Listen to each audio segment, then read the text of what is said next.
Yeah, we designated spitters live every week. Live, designated homie, cause we spit heat. We designated spitters, Francis and Pete. Yes, talking Yankee baseball, hip-hop for the streets. Yup, we designated, yup, we innovative. Yup, we designated, spitters time that you know. Yup, we designated, yup, we innovative. Yup, we designated spitters, let's start the show.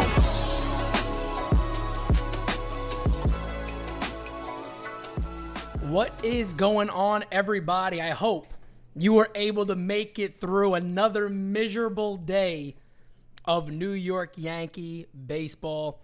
I am Pete Simonetti at Simonetti Source. Over there is the one, the only, Francis Lee. Matter of fact, Francis, can I, before you say anything, I know you don't care about followers. I know you don't care about that. Guys, the @ is right there, okay? Go follow Francis Lee. Do me a favor. It is right there. Go follow my mans, all right? Go follow my mans. Facts. What's up, ladies and gentlemen? Everybody, you know what? They feeling like we I'm are. starting to care now. I'm actually starting to care now because you know what? I realize what we're doing. Change your tune, folks. What we're doing at NYY News is really big, and we're blowing up. And you know what? All of us got to grow. So I'm like, you know what? I got to pay more attention to the 100%. 100. I'm gonna make a shirt. I notice I say 100% a lot. I say 100% a lot, so I'm gonna make that T-shirt. You should. You should put like with the emoji, the 100. The emojis, like, the big 100 there.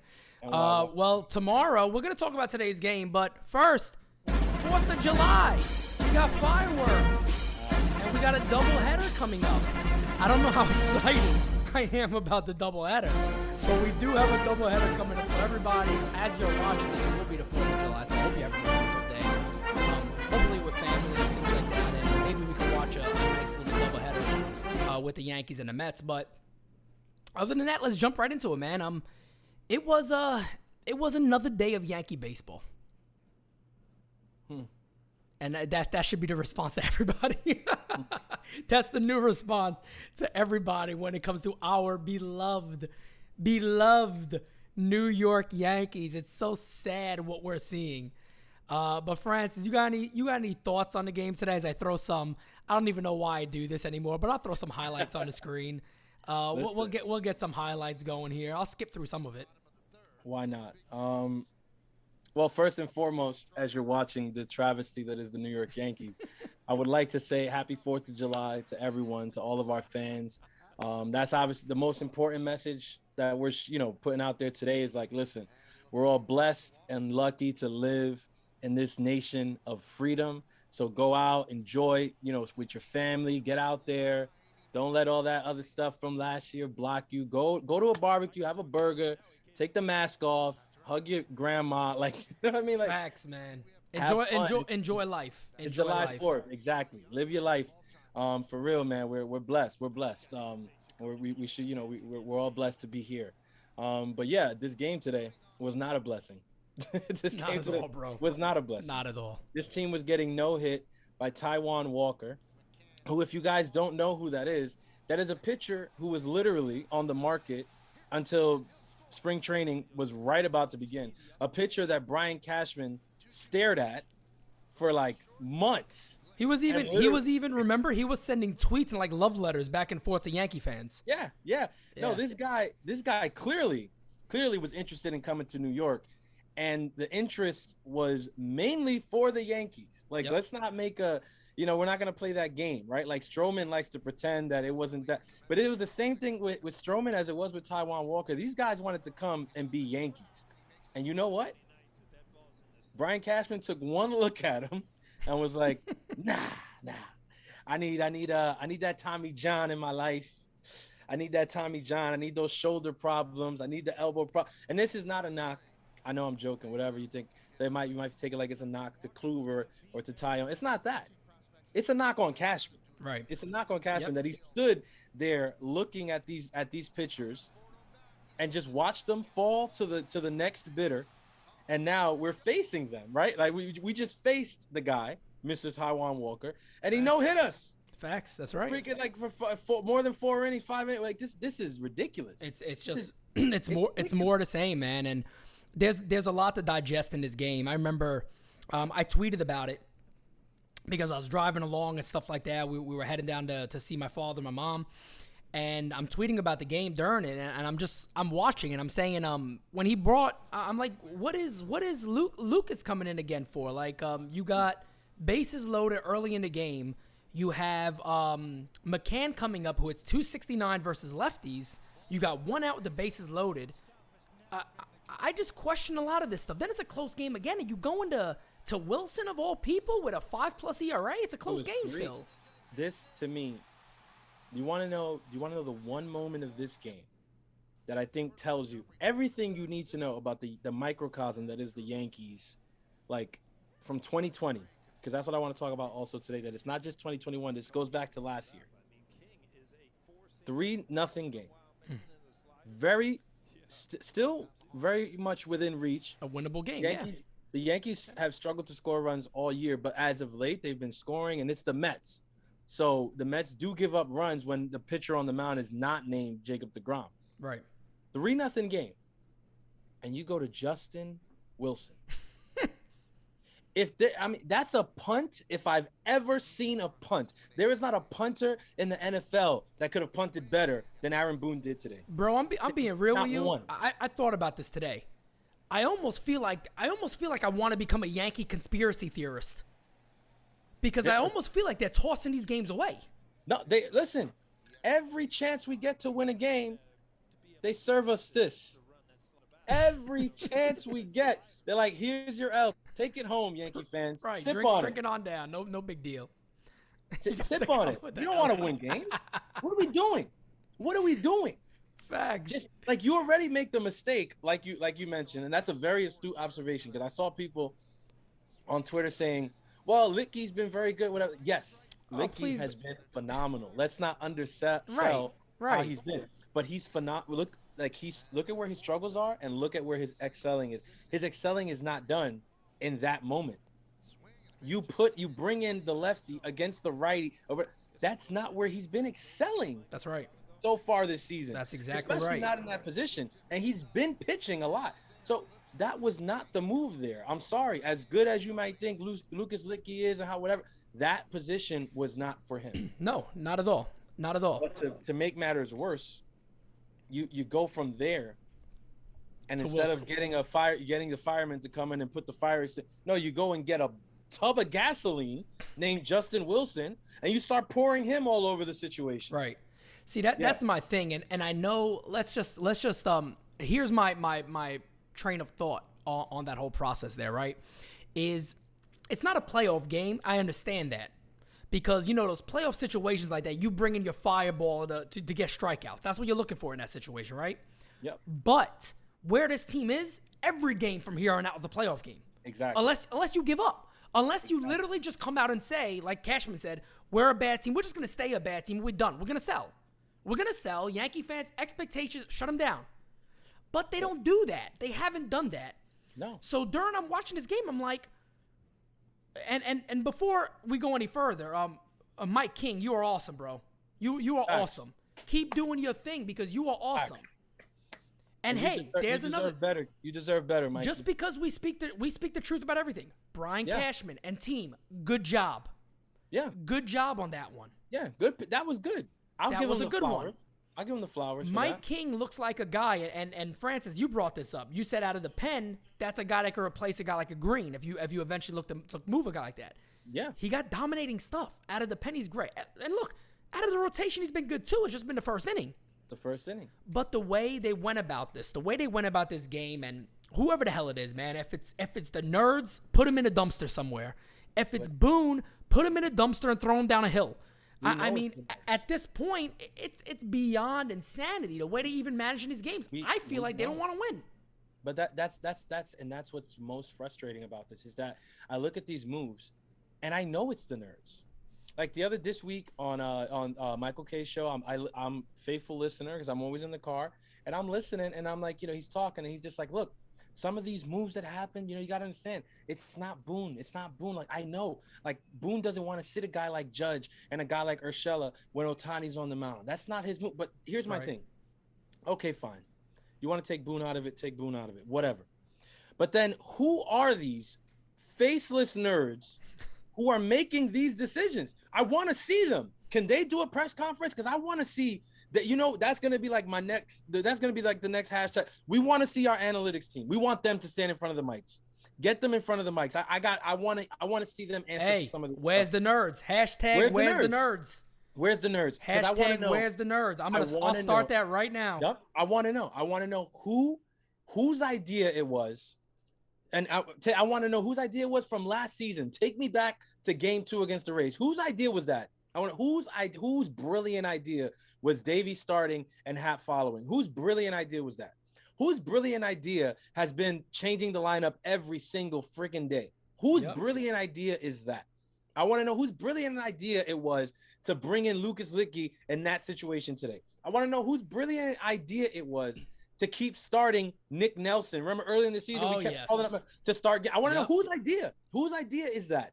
My man, if you remember, my man was like, "Yeah, I just found out 10 hours ago." I just what was it? A couple of minutes ago, like he said. He said, "I literally found out just before the game. I was starting." He found out the same day. He found out the same day. I'm like, I want to know whose idea is it to tell a young and up and coming pitcher, "Oh, you're pitching tonight against." Not just, you're pitching against the Orioles. No. You're pitching against the Tampa Bay Rays, who were in first place in the division at the time, have been a thorn in our sides, have been the most formidable rival with us, along with the Red Sox, for the last couple of years. Yep. Yeah, you're pitching against them, kid. Get it together. Grab your glove. Grab your cleats. Get the stirrups going. Let's go. I want to know whose idea that is. I want to know whose idea it is to keep running Mike King out there without addressing the issues that he's clearly having in the first inning. Because this guy he's box office. We see that he has the stuff. Yeah. But he can't figure out the first inning. So I want to know whose idea is it just keep running him out there. He'll eventually figure it out. Did it work with Paxton, who was a veteran? No. So why are we putting Mike King in this situation? The Yankees do that with a lot of pitchers. It's odd. I don't know what it is. And nuts. Stuff like that. Pineda did it with the Yankees. Domingo Germán does it with the Yankees. Montgomery does it with the Yankees. They all do it. And, my father even brought up a good point today. Pop said, the one thing about this team that never changes is they never play with a lead. They never have a lead out the gate. Never. Yep. You rarely ever see this team get leads out the gate. It's always on the pitchers immediately. This year, it's been the common theme. Right. Like, so in 2020, they were still like scoring runs earlier in games.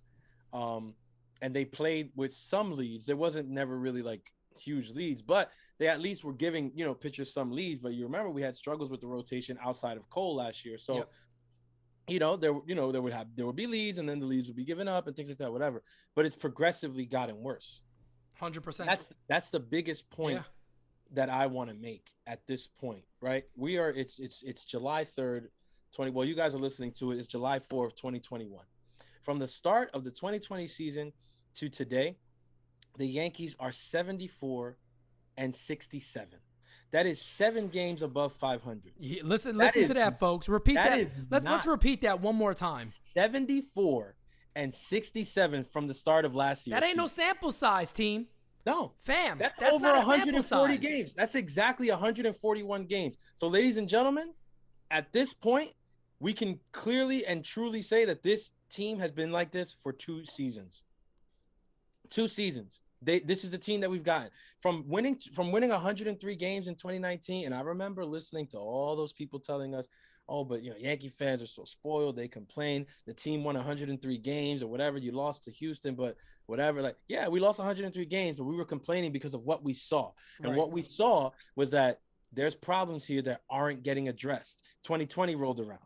They went 33-27. Right. Okay. That's 6 games above 500. But if you remember the way that we had started last year before Judge went down, they came out, out of the gate. They were playing decently or whatever. I'm not giving that much credit to them because the season started way later and things like that. Yep. But still, 60-game season, and you only had to play East competition, right? So you were playing Tampa Bay, right, who was good. But then outside of that, like, you had the Blue Jays, who were decent, but Baltimore and Boston were bad in 2020, right? And then you also had the NL East with teams like The Mets weren't that good last year, right? Braves, Nationals, yep. Atlanta was world beaters, but the Nats weren't all that. Yep. Miami was good. They were scrappy, but we shouldn't have had a problem handling Miami. Not at all. Not the Yankees. The Phillies were okay. We still shouldn't have had a problem with the Phillies. Right. Those are the only teams that we played in the regular season last year. We finished 33-27, 6 games above 500. To this point this year, we are 41-40. We are 1 game over 500. In July, folks, add that together. That is 74 wins, 67 losses, 7 games above 500 over these last 2 years. That's a mediocre team. A $200+ million payroll for a mediocre team. It's beyond ridiculous. It really is. So horrible. With tomorrow coming July 4th, here is the matchups we have. It is going to be a doubleheader. So the first game we have is Marcus Stroman versus Garrett Cole. That's a nice little pitcher matchup there. Game 2, I think it's still to be determined for the Mets, but for the Yankees, our man is going. Good old Nestor Cortez is going to make the start for the New York Yankees in a big doubleheader series against the Mets. I tell you what, bro, honestly, the doubleheader is a must-win, man. It's a must-win. It's a must-win for me. Listen, season's been on the line since. Who said that? Who said that again? Who was that guy? Was that the manager of the Yankees who said that? Booney. Oh, he's managing. He's managing a lot like the season's on the line. If he's managing, we know. We know that. You said it's just hilarious. You say season's on the line, and then immediately come out and score only 3 runs against the Angels in a game that was started by Dylan Bundy, who was tossing up salad, tossing up beans on the mound. Right, actually in the second inning, because he was disgusted. Somebody must have showed him some of our highlights from the last 2 years while he went to the dugout after the first inning, and he just couldn't take it. He probably saw Aaron Boone too much. He probably looked over there at Booney too much. Like, yeah, that's not a man. What is that? What's going on here? I got to get out of here. That's it. The man is out in the second inning. They bring in a reliever who shuts us down the rest of the way. This was the game immediately following the Yankee season's baseball. on the line. Yankee baseball. This is the game immediately following the season's on the line. The season's on the line. Boone, you said it yourself, and here you are, our first game against the crosstown rivals this year, little brother, and you're putting in Lucas Littke in a tough spot for him, and then you double up on terrible decisions by going to Wilson. After. That's why people are getting tired of all this. And I see more and more tweets now, people that were really supportive of the Yankees for a while. Now they're even coming around. They're like, enough is enough, because, you can make those comments all day. Those are cute. I always say that. I say, yeah, the comments and the talk and all that stuff, it's cute. Some fans see it like, oh, great, look, this one's talking up and that and this, and wow, we never heard him say stuff like that before. And then you see the play on the field, you're like, bro, you don't want to win. Like, there ain't no damn season on the line for you. You don't care. You guys don't care. You can't convince me any other way. I wrote so many tweets today talking about this. Like, even for the example, a guy like Wilson is injured, comes off the disabled list. They send down a guy like Albert Abreu, who is actually finally doing well in a role for your club. You traded for this guy. He's been injury prone as a starter. They finally have him doing very well as a relief pitcher, and your man is like, go. This is a guy who strikes guys out. He can shut guys down. He has that type of stuff. And the Yankees are just like, Justin Wilson's the guy. We need Willie back. We need free Willie back. The Yankees don't even the situation that we're in is so grave, because I'm not going to sit here and like it's popular on Twitter and other places to pontificate about how you can run the organization better than these people or whatever. Right. But at a certain point, it does get frustrating when me as a fan, I see what we have on the roster, and the ownership and the front office fails to see it. Like, what is it about Albert Abreu that you're looking at and missing? Like, how do you at this level too? Exactly. My man's in front of you. You're not getting the scouting report or watching a YouTube video. My dude's in front of your face. He's not. It's not like, oh, he's only, we've only been putting him in situations against, like the Orioles and things. No. I don't want to hear that. I don't want to hear. This guy's pitching against major league hitters. Facts. Major league hitters. He's pitched against. I mean, his most recent outing, I think, was the one against the Angels. Okay, the Angels don't have pitching. But make no mistake about it, their offense is halfway decent. That's right. It's halfway decent. That's right. Mike Trout's missing, but they're 1 through 4. I mean, I don't know how we could even talk down on an offense like the Angels when our offense has been pooping the bed the way they have. No, we can't talk no trash about him. This is what I'm saying. Like, what is it that the front office looks at Albert Abreu? What is it about him that they just say, yeah, he's got to go down right after this? I'm like, so he's been in 6 games this year, 12.2 innings pitched. Okay, control has been his issue. 5 walks only, not horrible in 12.2 innings. 12 strikeouts. Listen to this though, only 4 hits. That means they're not making good contact on this dude. They can't touch him. Here's my thing.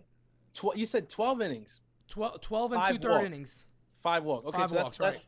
That's less than a walk. Actually, that's less than half a walk per inning, right? Yep. And he said 12 strikeouts. That's a strikeout per inning. Yep.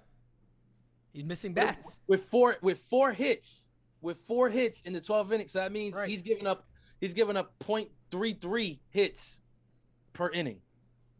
This guy, I mean, like, what are they seeing that they're saying, yeah, we got to keep sending this guy? Like, I look at what the Yankee bullpen is, and I see Cashman trying to force feed the rest of the world that he's not wrong in his choices and his decisions. I almost feel the same way. It's like, how is it that you still keep running Justin Wilson out there in high leverage situations?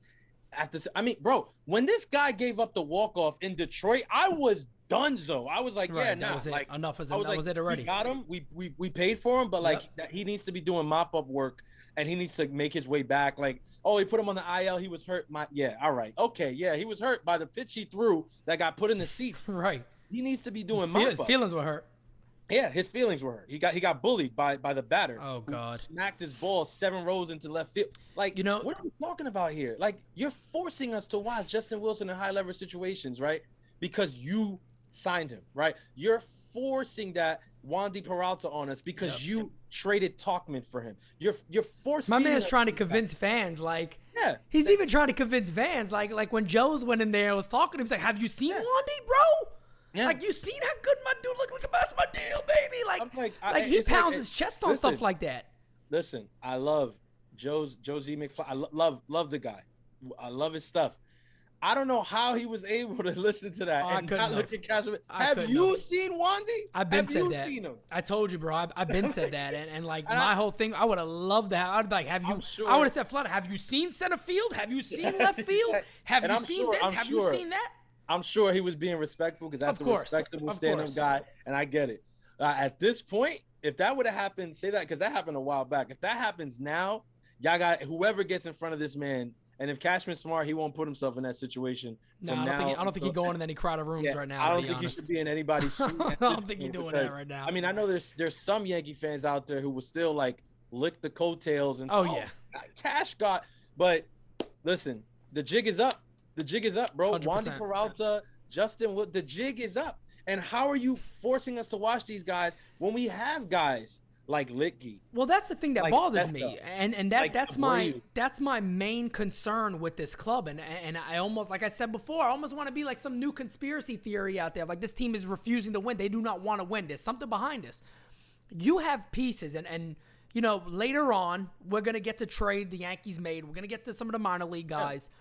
But there is guys that can fix this club in the minors. I remember going back and forth with people like, well, Pete, he said he has to wait till after the draft and this and that. And I'm just sitting there saying, but look, folks, I'm not talking about in June to go out there and trade for Gallo. I'm not talking about a giant deal that was going to take place.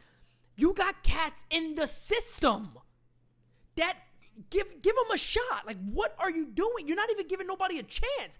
And then when you got a chance to talk about these dudes, you shitting on their face.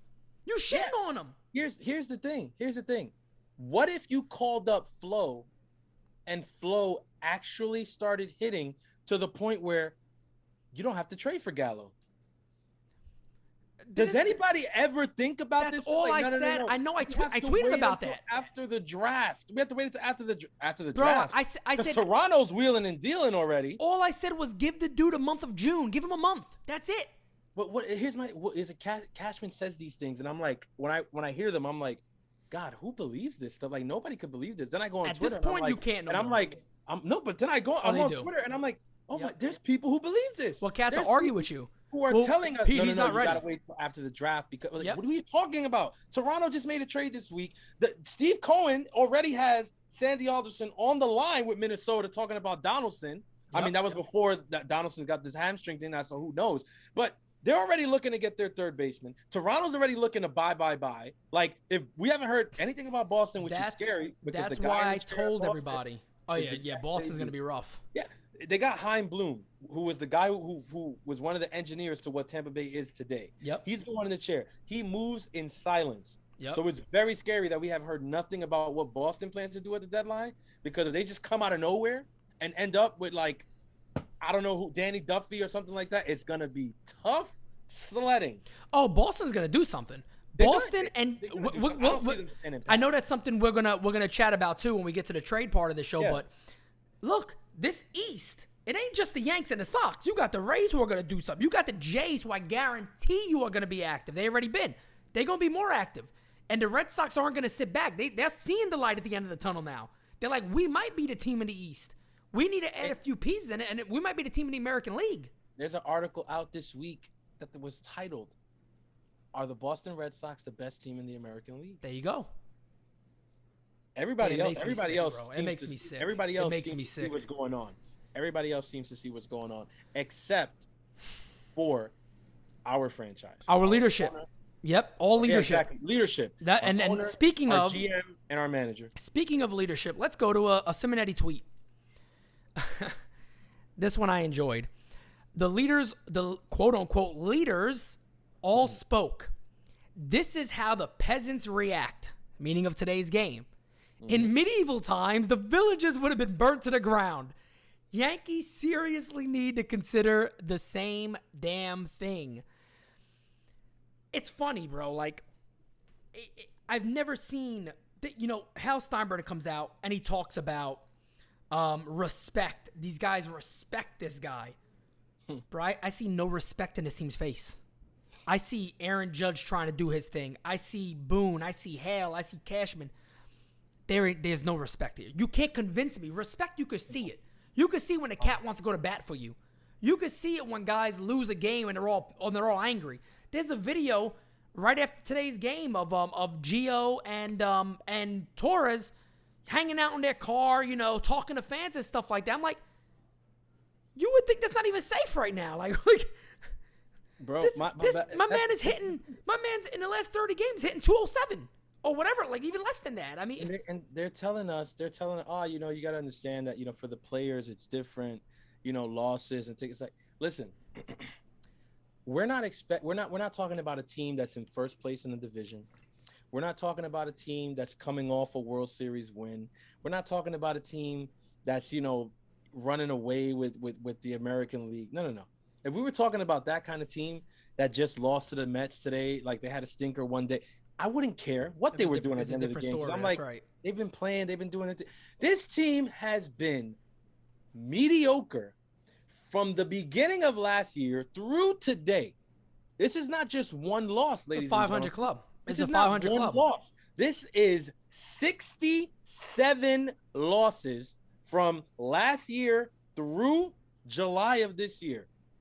Bear in mind, last year was a 60-game season. They spent half of it losing. Yep. And so far this year, they have spent half of this season losing.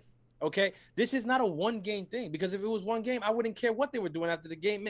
This is the fact that this has been going on for this long, and the players seem listless. There's no response. Aaron Judge, I'm jumping ahead. I know we're going to talk about the players. Yeah, so I'm not going to jump ahead now. But, yeah. Well, let's get – here's post-game comments of the one D only Aaron Boone. Here's what Booney had to say. It's from Brian Hoke. Shout out to Brian Hoke. The history of baseball is littered with teams overcoming obstacles larger than this. Now, with that being true, we're not going to deny that. Of course not. Those teams also showed life in those games. You know what I mean? Those teams, you could also say to yourself, they've had some bad luck. Maybe they've had an injury or two and they were getting these guys back. Maybe a star wasn't performing well. maybe there was some late inning games. One relief pitcher blew a couple of games, and there's been signs to say this is a much better club than this. I'm at the point now where when we say that, I only feel like we're fooling ourselves. Because as you said before, this is no longer no sample size. Nope. This team hasn't changed much from last year. Nope. This is a large sample size of a club we're seeing. So Coney said it a couple of days ago that it's no longer a small sample size. You can't expect this club to just snap and shit's going to get together. That's not what we're seeing right now. So for me, you see a comment like that from Boone, and I tell you what, man, it's more of the same shit. I'm tired of it. I'm sick of it. Yeah. How much more of this are we going to take? Listen, here's my thing. Like, look at the bottom of the ninth today. Quick. Right?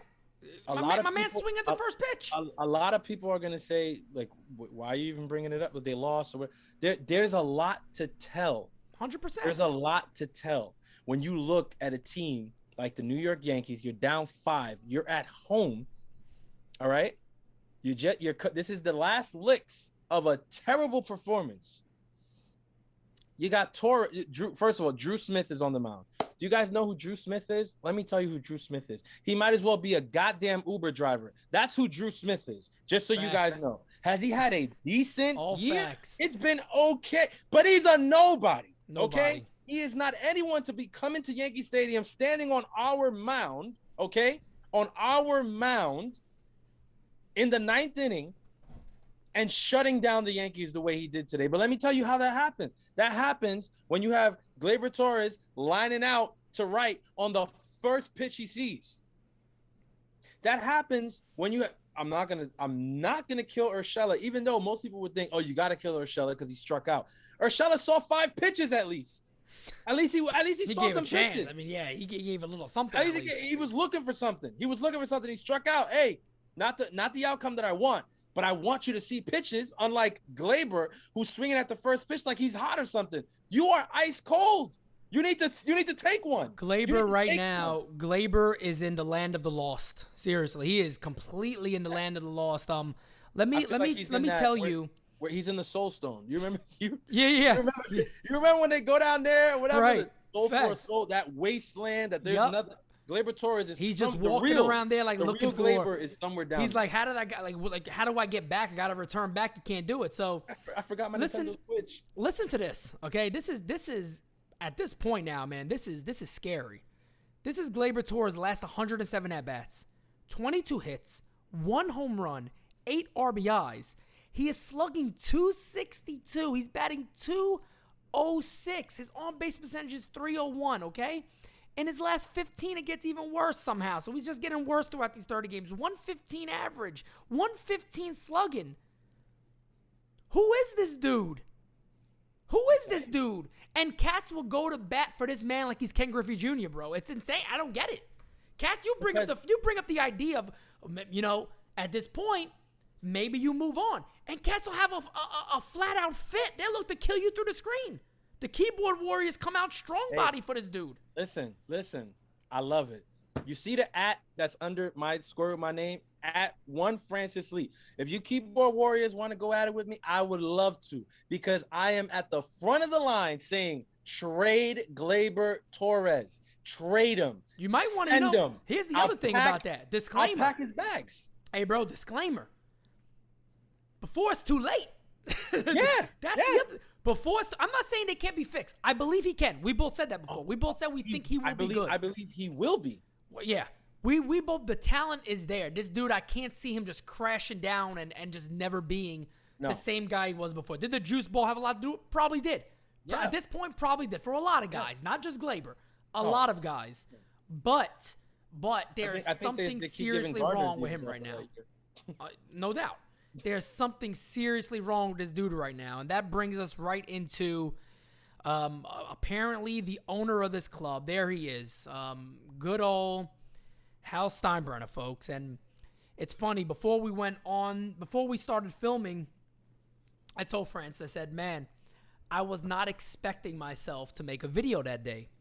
when I read all the comments on Twitter. I read the first couple of ones of them, and then I read one when he had the nerve, and I flipped. I said, "Oh, I gotta go live. I can't sit here and read this. Like it almost hurt my soul having to read what I was reading and not be able to say nothing to just other people that could react instantly." And he said, "Well, a lot of the things my father didn't always work out." And I'm sitting there saying to myself, you got balls, man. You got balls. You're older than me, I know. I say kid, but you got balls, man. Like, to be able to go out there and say something along those lines. How many rings did your father have? 11. How many rings do you have? 1. I mean, if we even count 09 as his? If we're counting 09 as his, 1. I mean, we'll be fair. We'll play around with that and say, yeah, okay, no problem. You know what I mean? But at the end of the day, he had 11 before. I don't mean to cut you off, but just to put in perspective, George's 11 in his less than 40-year ownership means that he was winning a championship in less time than every 4 seasons. That's right. That means they weren't going 4 seasons without winning a champion. Okay, and if you're giving Hal the 1 to now, we're 10 plus seasons with the 1. Carry on. There you go. No, just to put in perspective. You're right. You're 100% right. And I mean, but you listened and read all of his comments. We read all of it, okay? It's on the players. Boone and these are the right guys to lead this team. You read all that and you hear all that. I'm almost like, yo, Hal, my bad, man. I didn't mean to start the hashtag Where's Hal. Go back into hiding, bro. This was pointless. It was useless. It did nothing for nobody. It was literally pointless to the fact that they haven't still shown nothing. They haven't came out and said, yeah, we better get our shit together. They haven't done that. Everything that you said, most Yankee fans with any type of comment said do not agree with. We know there's problems here. It's obvious to tell. You don't, like you said before, how do they not know this stuff? But we seeing it every day and we like, but you dudes aren't trying. So, yeah, Hal, you the owner. You can talk. You can say, I trust these dudes. I like these. Like you said, Francis, you said it. Your GM constructed this team. You blaming the players that your GM put here. The player, exactly. And you ain't got no words for the man. You pat him on the butt. No, he won't say an ill word about Cashman. Like you said, he's the leading member of the Cash Guard Club. Yeah, I heard. I'm really happy that we got to the Hal Steinbrenner press conference. Oh, I tweeted out I was gonna do a video. I got some time, but then I said, you know what? I'm gonna watch them play. I want to see how, let me see what happens, whatever. I've seen them play since then, and I was like, I'm gonna save this fire for the podcast. Hal Steinbrenner, you ungrateful little SOB. I'm not even gonna say SOB. You are son of a something, but I don't want to talk about your mother. But you are son of a something to sit up there and fix your lips to say, oh, my father got it wrong a lot. What? That's what made me flip. Your father got 11 rings. Your father has 11 rings, and you have to take one of the ones away from how many you have. You got 1. You have 1, bro, and you have 1 that I'm not sugarcoating nothing here, man. That 1 right there, that was on the players. That 1 right there was on the players. That was a team that was, constructed and bought, right? Because there were the right moves made in the offseason preceding that season, right? And that's your 1. Since then, what have you done? Since then, what have you done? You're talking about, oh, no, I'm not going to, whatever, because a lot of times that didn't work. Oh, a lot of times that didn't work. Well, you know what? If I win 11 rings in a 37-year span of ownership, I'm sorry, buddy. There's not another owner in the history of the game that can say that. Right. There is not another owner in history. So I'm sorry, you're not going to sit here and tell me, oh, yeah, he got it wrong a lot of times. Yeah, you know what? He might have got it wrong a million times, but you know what? He got it right a hell of a lot more times. And he'll be known for that. That's my thing. I mean, I see people don't remember how bad some of these teams were and the guys he traded and this and that. But you also got, look, do you want, I always want a fan as the owner of that club. Hearing George talk, and George was like, there's many TVs I broke in my life. There's many TVs I put my foot through. Yeah. I guarantee you, your boy did that. Yeah. I guarantee you he Yeah. did it. His reality, he reacted too quick. Because he cared, bro. Like, hell, that's it right there. You answered your own question. You've proven everybody's point that you don't give two shits about this club. Because his overreaction was because he was fed up. He was like, Billy, I'm sorry. This time it's not working. Now you out again. Yeah, then he got somebody else. Nah, I'm going to get Billy back because I like certain things you did.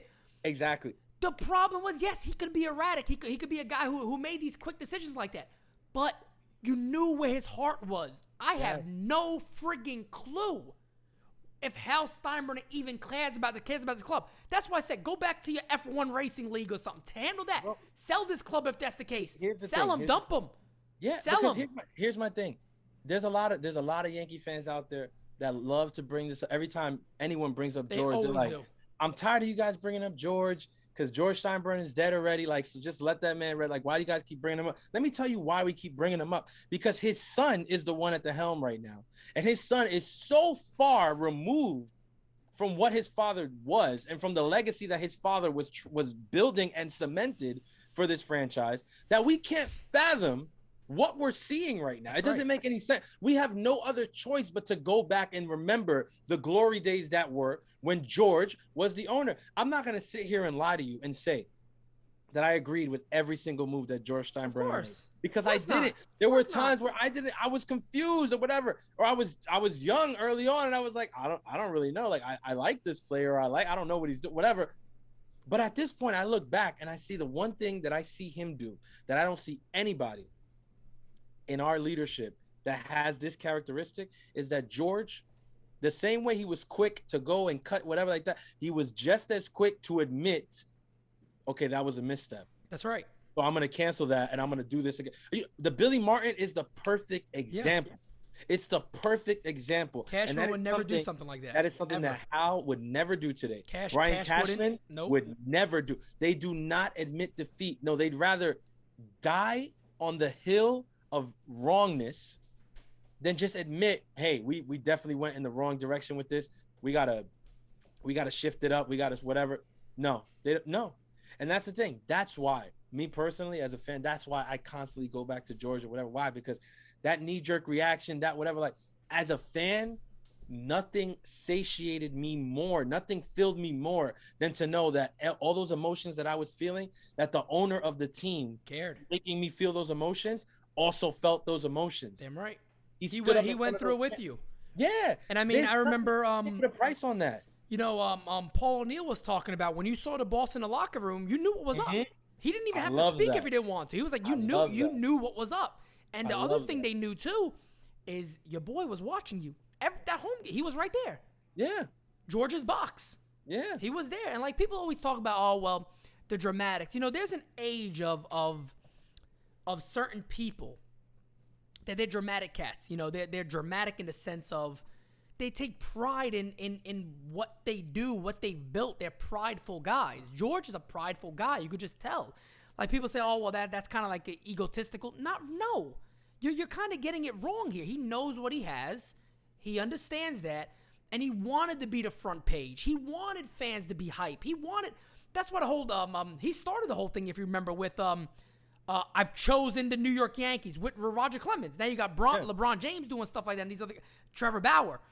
Shouldn't even mention Trevor Bauer's name, but no, they love that stuff. They love that. They don't even realize where you get hype.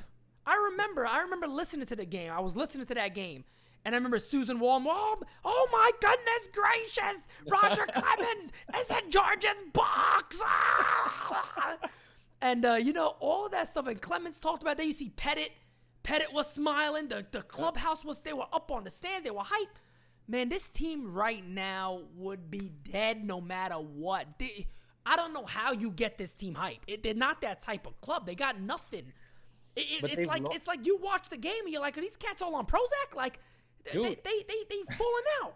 They're not into this. We've lost the theater aspect that was the New York Yankees. We've lost everything that's the New York Yankees. Somebody said it a couple weeks ago, or like, oh yeah, like there's no theater. There's just no theater here, whatever. Like, and people were like, oh, but what does that matter or whatever? It's like, it's part of it. because George, a lot of the things he did, yes, did he like oversell, or was he like like a little over dramatic at some time? Yeah, maybe he overdid, but that theater created this legacy for the New York Yankees. That's right. This whole thing of people coming into the Bronx and playing against us and saying like, oh wow, like I'm playing the New York Yankees today. Do you see the pinstripes? I'm playing. That George embodied that, and he carried that to the modern era. Like, look, when people come into the Bronx and they play us, they're gonna know and feel who they're playing, because I'm gonna be that owner that my face is there, my voice is heard or whatever, and I'm gonna have a flair for the dramatic, and I'm gonna make sure that the players know that. So when I walk into the clubhouse in the middle of a losing streak, they know that just off the strength of me trying to be dramatic, I might DFA one of you dudes. Hey, they knew. I might DFA one of you. That's what I'm talking about. It might be wrong. And like people always tell me, well, Pete, what do you want them to say? They don't have to go out there and say it, but they got to develop a presence. You could see the difference a meeting and stuff like that makes on a club. This team, it makes no damn difference at all. Like they came out there and they were like, you know, somebody mentioned to me today, and they said, Pete, I really think the Yankees are just asking to get rid of Boone. It's like they want to get rid of Boone. So I said the other day, I wrote back, I said, it looks like it's a cry for help. It does. It looks like a cry for help for the club. It's like, man, please, somebody come in here and save us. Like, we don't want to play in this team no more. It's when I see that this is the response to Hal Steinbrenner, like speaking to the press, Cashman speaking to the press, and the team still continues to look the way they look. I'm telling you, there's a clear disconnect between that clubhouse. Look at their comments. And the front office. All of their comments contradict themselves. And this is not a month long. This is like a week of comments that all contradict. And Hal coming out and saying the majority of this is on the players. You think that helps matters? That doesn't help, bro. Not from him. Listen, not from him. My whole thing with Glaber is one. We don't have the coaching to figure out what the hell is going on with this. That's obvious. That's why I'm saying that we have to because I realize where our weaknesses are as an organization. Yep. Let me pinpoint to you. That's a great point. Number one. That's a great point. Coaching. Marcus Timms is literally, and it's funny. We did a roundtable, right? No, it wasn't a roundtable. It was our first episode of this podcast. If you haven't heard it, go back and check, where we brought up the Marcus Timms comments on Gleyber Torres. Yes. Right after that, for whatever reason, all of those tweets that I had cutouts of the articles got deleted. So I don't know if Yankee brass or whatever doesn't like that these comments are getting out there. But Marcus Timms, every time he gives an interview, they don't publicize it. Yes doesn't say it. The Yankees don't tweet it out. Nobody. You gotta just know that it's happening and go find it. Like I sent one in our group chat on YouTube because I found it. Right. I knew it was happening. I found it, but they didn't even promote it. And then this article comes out where he's giving more comments, and then all of a sudden, all the tweets disappear. It's like they don't want what Timms is saying to be out there because it makes him look incompetent. Look and what he said. Yeah, that's the worst. Felix talked about it today, and I retweeted it. He said something about, after all this time, you would at least think Marcus Timms would be gone. So I retweeted. I said, well, I mean, the dude is literally cuddling these guys. He's basically telling them, you're the best. This is like, don't get me wrong. It's nice for other people to believe in you. That's a cool thing when somebody every day is like, hey, Glaber, I know you are a struggle though, but we just so you know, we all got your back. We believe you're going to get out of this. But here's what you got to do. Now the action comes in. My man flat out was just like, no, we tell this dude he's the best shortstop ever. We have nobody else behind you. You got to play good. You are the best. I'm telling you, Glaber, get your head at the Nintendo, bro.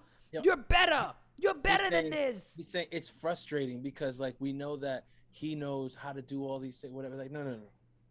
You see, that's where I literally want to rip my hair out, and I don't have very much of it. All right? I want to rip whatever's up there out. Right. Because when you're literally telling me, no, we just know that he knows what to... No! His timing is ridiculously off. Completely off. It's obvious. Know that his foot comes down, the ball is not there, whatever. Like, come on, what are we doing? Like, don't sit here and tell me, no, we just know that he knows. Yes, he might know, But right now, he is not executing. Somebody needs to sit with this kid and roll the tape and say, look at how early your foot is coming down. This is why you're off balance to this ugly ass breaking ball that a couple years ago you probably would have put into a gap somewhere or 10 rows into the seats. But this year, you're popping it out to short right field weekly because your foot came down a year too early. Guy has like the worst exit velocity in baseball, but but Marcus Timms with the worst exit velo, which is really freaking crazy because you go back to even before the juice ball season, go back to before that season and look at his exit velo from that season. I wish I had it pulled up, but I was looking at it the other day because I was like, this is so telling, and they're not doing anything about it. His exit velo from when he first came up was nuts. He had really good. It wasn't Giancarlo exit velo, but it was really good. Above average. He was above average guy or whatever. Like him, Andujar, like these guys were really or whatever. Now Andujar is still doing that, but Gleyber Torres' exit velo is in the freaking toilet. It's in the toilet, and your only response to that is to sit there and tell him, "No, you're doing great, man. You're the best. You're the best there ever was. You're the starting shortstop for the new." Why are you telling him that he's a starting shortstop? Does he not know? Yeah. Does he not know? Like, are you trying to like convince this dude that he to go out there and actually play baseball? Like ridiculous. that almost makes me question too. Comments like that suck because I almost question the player too. I'm like, man, you really need cats to tell you this every day? Like when you struggle, you need these guys to tell you this daily so you get up and go? And I don't want people to mistake it and think, oh, we're comparing this guy to Jeter. We're not stupid. Nobody is comparing Gleyber Torres to Derek Jeter. That is not. I'm not saying that this is the standard that you need to be up. No. You know who I'm honestly comparing Gleyber Torres to at the moment? The previous shortstop of the New York Yankees, and he's not even hitting that. He's not even hitting Didi Gregorius. Nowhere near it. He's not even hitting that. And you know what? I guarantee you, nobody had to go and tell Didi, "Hey, Didi, you're the shortstop for the New York Yankees, man. You're the best. You got it." You know what I mean? What are we doing? Like. Bro, I pull these numbers up, and it's 107 at-bats. He got 22 hits, 1 home run. He is slugging .262. This is scary.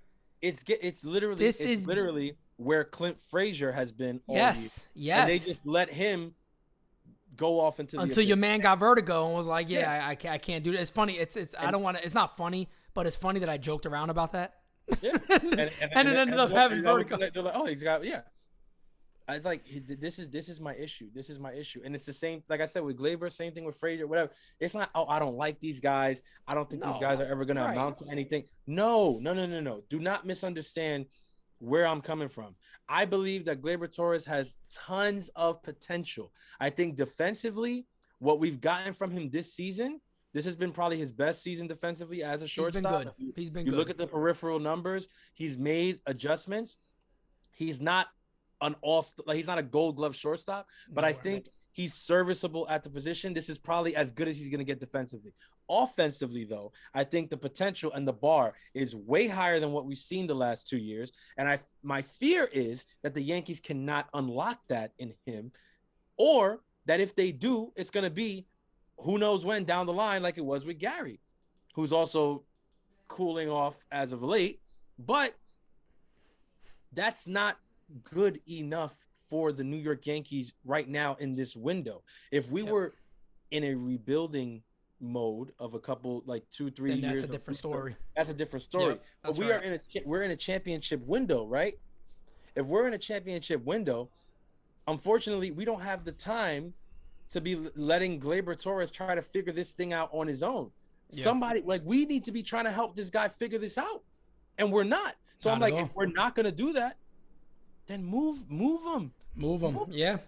That's what I'm saying. Just move him. Speaking of Gary Sanchez, he's one of his last 23. So that's nobody here is trust me, Francis or me, we're not shitting on Gary at all. We're just telling you where the team is right now. Gary has proven a lot.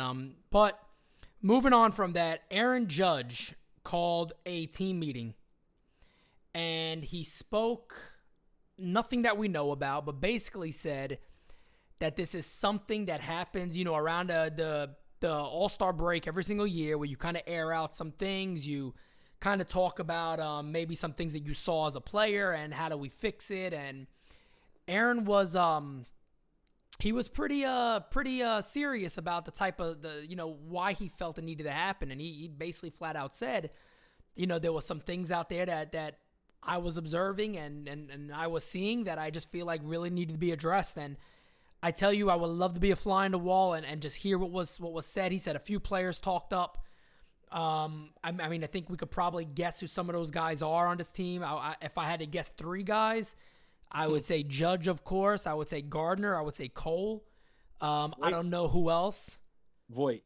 I can see Voit doing it, but Voit got some talking to do for himself, to be quite honest. For sure. And I'm sure he was the first one to say, listen, I haven't. Yeah. Oh, he reminds me of that guy 100%. Yeah. I haven't done enough. But now that that's out of the way, you, MF, haven't done anything. Yeah, it's bad. I would love to know. I would love to truly know what was said. But I will say this. Good for Judge. Good for Judge in a sense to feel like, let me be the guy. I mean, you don't know how he feels. We don't know how this dude feels. We don't know how he thinks. We don't know if he even wants to be that guy. He acts like he does, I believe, but we don't know. We don't truly know that. So Judge calls this meeting, and unfortunately, we get today's game. And it just continues to go back more for me of there's just a lack of care, and this team needs somebody who's going to whip them into shape. And I do believe that starts with a manager who gets the analytical shit off of them. And they're allowed to actually manage. They're allowed to say, hey, you didn't run that ball out. Time to sit you down. You're done for the day. They need somebody like that. And again, I know people sit back and they're like, Pete, but if they don't care, what is that going to change? Look what happened with Gary. I mean, that's the one example I got right now. Is that Gary was getting beat up everywhere your boy turned. He was getting beat up everywhere. Yankee brass, I reported earlier before he got benched and lost that starter spot. They were getting tired of him too. It's coming to the end of days here for Gary. Gary at some point had to say to himself, I'm not dealing with this no more. Like they disgracing my name. I'm gonna step up. Mm-hmm. I almost don't even know what to say anymore with this club with stuff like that. I don't know.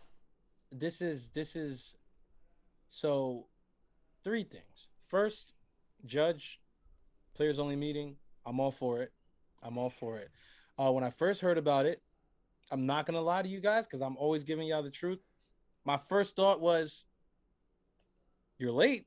Like we could have used Facts. we could have maybe used Facts. this. That's real. A couple weeks ago, Judgy. Like if you would have stepped up a couple weeks ago, who knows? Like I don't know if it's gonna bear any fruit, but maybe if you would have done a couple weeks, it might have been whatever. I don't know why all of a sudden now against the Angels you thought, oh, I got to say something when it was like we got swept at home by Boston or we got swept in Detroit. Like things could have been said back then. But my immediate second thought was, hey, at least he's doing it. Right. At least he's doing it. Somebody's taking a step here. Yeah. What happened? I said somebody's taking a step. Oh, for sure. You know what I mean? Somebody's moving in the right direction. Somebody's awake, apparently. Yep. And then I thought, why? What if the reason that Judge took so long to do that is because even though he wants to be that guy and he seems to really feel called to that, he's iffy about it because he's like, listen, I mean, my free agency is looming. Yeah. It's already, it's right literally there. already, it's about to be right there. And we haven't talked extension. We haven't talked, I don't know what this team is even going to do with me. Look at so it's like, does it make sense? Like, should I step up and call a players only meeting to be shipped off? It's a great point. That's a great point. They haven't handed them that reins, and they could have. They could have been handing them that key already. They haven't done that. Exactly. If you put yourself in Aaron Judge's position, right? And I'm one of the people, I'll tell you right now, you guys know it. I've been harsh on Judge, right? Because out of everybody on the roster, between him and Garrett Cole, I have the highest standards for the two of them. Because for me as a fan, those are my guys. Yep. Literally, you're not.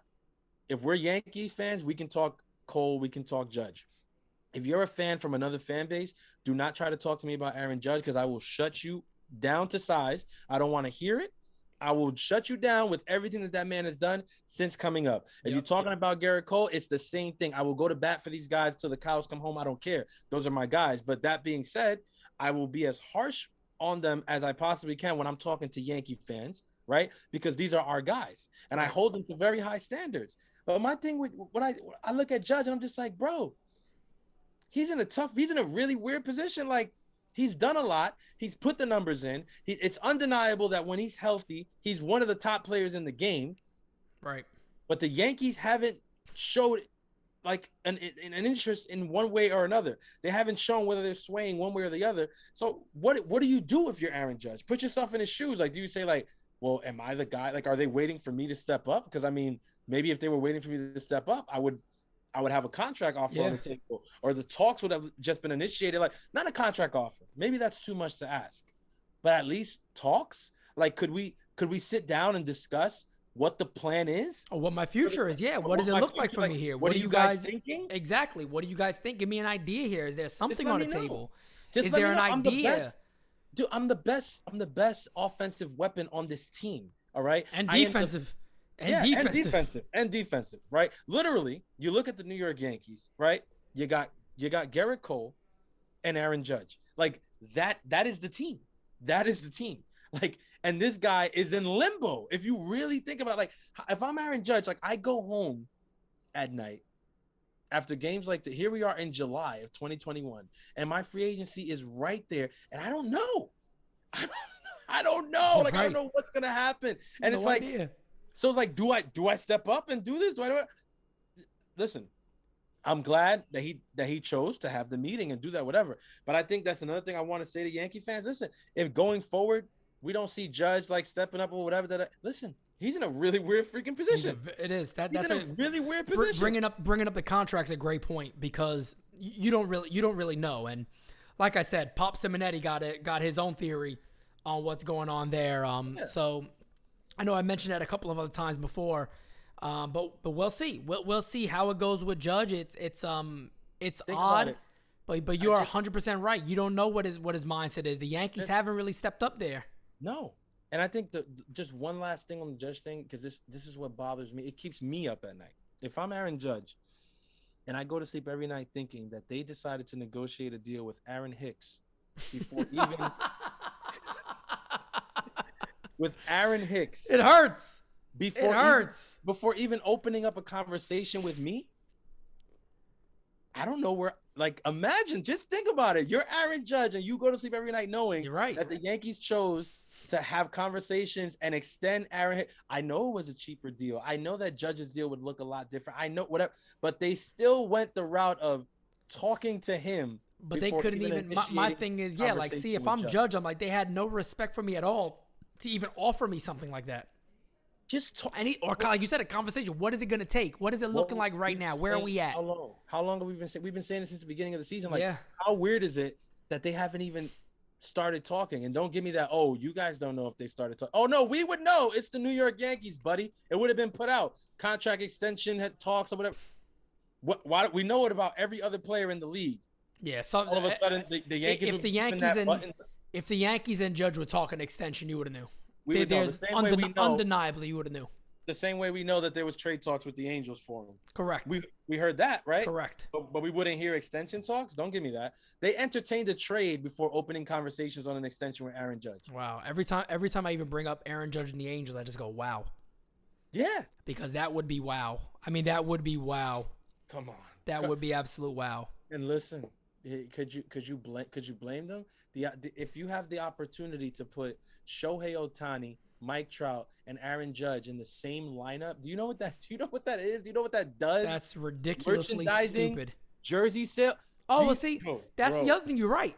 Judge also has one of the top selling jersey almost every single year. Yes. So that's a merchandise. And then you got Shohei Ohtani, who's getting the media from all around the world.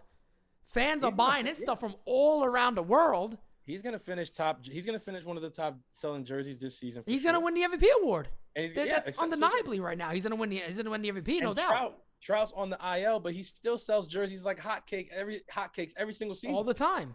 The Angels The Angels aren't stupid. They'll go for it. That's why I told you. What did I say?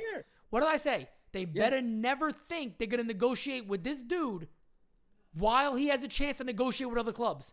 Because the Angels would eat the Yankees alive to keep him. to get him. You think they're gonna look? It would literally have to come down to Aaron Judge deciding to take less money. A lot less too. A lot less. That would literally be what it is. Because if you think Art Moreno is about to get outbid by Hal Steinbrenner after losing Garrett Cole to Steinbrenner, this would be round 2 of a heavyweight matchup in terms of throwing their wallets around. And I do not think the Angels are going to go down. They will not go silently into that dark night. I promise you. Because the prospect of having those 3 players wearing the same jersey is too great. They don't have to even, that team can miss the playoffs every single year. Do you know the revenue that they'll be making bank in? Just having those bank. You could say, and people would say, oh, but is that smart? Shohei's had an injury history. Judge is injury prone. And now Trout is showing that he's human. You put those 3 together. They don't care. Yeah, you wouldn't care about that. It sells tickets. And on a side like that, yes, you wouldn't care about that. But you also present it as, look at these guys. Yeah. They're going to win. Like, as a fan, you get that. You're like, oh, we winning. We doing it. Like, and make no mistake think about the hypeness. You hype as I don't know what when you get that in your team. Come on. Nobody cares.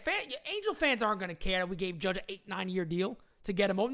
They wouldn't care about that. They're not going to think about 7 years ahead of time. They're thinking about the next couple of years that we can win with him. This is the problem that we have with fans these days, that they love to count like the money. Oh God, I hate that. Or the years. DJ LeMahieu signs. Well, what is he going to do in year number 6? Who gives a shit? Like, what the point is that you're going to win with him and Cole and these guys in the next couple of years. Nobody cares about 6 years from now. First of all, these guys are billionaires, bro. Like, they got it. And these franchises are cash cows, bro. Like, who are we? Like, come on, let's not kid ourselves here. Like, even if the guys look terrible in the last year of the deal, so what? That's what happens. There is no cap in this sport. There is no there aren't exactly set salaries and things like that. So this is what's gonna happen. I saw it on Twitter when Tatis got his extension. All these people were talking about. I mean, it's a little early, what has he really shown so far? Hey, what's he showing this year? What's he showing now? What's he showing now? He got paid because of Acuna got an amazing deal, didn't he? Yeah, I think to me, Acuna is another one that deal just looks fine to me. Like, of course, that's what I'm saying. I'm like, I didn't have an issue with it. No, I was like, not at all. I mean, kid's a beast. Like, what do you want? Yeah. I mean, listen. This is what we have to think about, like, moving forward. Like, the field is open. Like, San Diego is not playing. Big the league. Dodgers are Big not league. playing. The Angels are not playing. Yep. You know what I'm saying? Yep. You're It's right. like these teams exist. There's competition now. The Yankees aren't the great white in the ocean right now. They're not the only great white swimming around eating everybody up. Whenever something's available, they smell blood and they take it. It ain't that way no more. Imagine being offered a deal to go play in San Diego right now. Are you kidding me? I know guys that might take a pay cut to join that squad. Yeah, of course. If you like, you know what, I want to get rings. That's what I'm looking for. Yes. Hell yeah. Yes. Hell yeah. So, with that being said, there was a trade. Oh, so, throw the man on the screen right now. Good old Timmy LaCastro. Ladies and gentlemen, the savior has arrived. The newest member of the New York Yankees, Tim LaCastro. Number 33. So, Timmy LaCastro, folks, is the new member of the New York Yankees. He got lightning speed. He could run. He's fast. He could play some D. Can't hit. Tyler Wade. Can't hit. So fast. Not a great hitter. Yeah. Right-handed bat. Didn't Brian Cashner said he was prioritizing a lefty bat? Outfielder? Yeah, he did say that, but he forgot to finish. He said, after I secure Tim LaCastro. That's what it was. Because he's been trying very hard for years to get this guy. Exactly. It's like he's been on his mind. Can't sleep, can't eat. It's one of those cashy things. Until Timmy Lowe is wearing Timmy Lowe. Timmy Lowe. Listen, ladies and gentlemen, Tim Lowe, he's the savior. He's about to turn this whole thing around. Like, and this was the deal that was announced right after House spoke. Right after House spoke. We actually working, baby. And Lindsay Adler breaks this news, and I was just like, Y'all serious right now? It was Like, on the hype machine. It was like, the hype. It was all the hype. Listen, if I was Lindsay Adler and somebody sent me that info, I would have responded back like, yeah, thanks, but no thanks. I'm not breaking this. Right. Are you kidding me? You want me to tweet this after they just had to listen to Hal spew this nonsense? Leave that for Buster. Yeah, exactly. Let Buster get that one. Is Passon too busy? They probably texted Passon, and Passon was like, Is it? Nah, I'll pass. yeah, I'll pass. I'll pass. I'm eating lunch. Don't bother me with this crap. He said, don't bother me with this. What are you doing? No disrespect, but I'm a disrespectful dude when my team is playing like this. So Timmy Lowe, you just catching strays because of the situation my team is Facts. in. And no hard feelings to Timmy Lowe. Because I know you were a Yankee fan growing up. My man was like, I was in left field watching this club. Now I'm playing as a dream. Yeah, I get it, Timmy Lowe. I get it. But listen, you feeling the wrath right now because of our ball club, not because of you. Exactly. All jokes aside, congrats to Lowe Castro. Like, bro, if you a Yankee fan, now you playing for the Yankees, that's dope. That's a dream. That being said, you weren't the move I was expecting that day. Especially when, my GM was talking about he couldn't make trades until after the draft. So I don't even know how your trade got put through. I don't even know how they allowed it. That out. I'm shocked. There must have been a secret draft that we didn't know about that already took place, and he said, "Nah, I could go get Timmy," and he went and got Timmy. I'm gonna ask you a question. I'm gonna ask the fans a question out there, because guys, there was a time when your boy cared about credit, and I would always be like, I was actually first on that when I was first coming out, and blah blah blah blah blah. Right? One of the things I've done a lot this year is I've just begged and I've pleaded and I've asked and asked and asked. Why are they not giving dudes a shot? You guys know who I'm talking about already. I'm going to put a video on the screen right now of today of our man Flo. Flo, let me tell you something, brother. We love you here. Designated Spittaz love you. I will go to a bat for you because what they're doing to you, Trey, Hoy. Trey was right. He played the song, Locked Up, They Won't Let Me Out, by Akon. You are facts, bro. I'd be frustrated as I don't know what when the man who was supposed to call me up tells me, you're not ready. You're not ready to be up. Here it is right here. Look at this. Boom, gone. A 2-run homer. Another multi-hit game for Flo. He's almost hitting 230 now in AAA. Mind you, just a couple of weeks ago, the boy was hitting like 188. Nah, they said nah, we don't call up Flo. We about to trade for Timmy Lowe, so it's not, we getting a real difference maker. Remember that they told us Cash at Flo. Remember Timmy Lowe. Remember they told us that none of these guys were difference makers. Facts, exactly. I don't know how you. I want to see the homer one more time. I don't know how you tell us that. I don't know how you tell us that these guys ain't difference makers, and then make a trade like Tim Locastro. Is he a difference maker? No offense to him. I feel like that's what I said. Like I was on. I did a live rant. I got hot. The next day the same day I got the NOI recaps interview.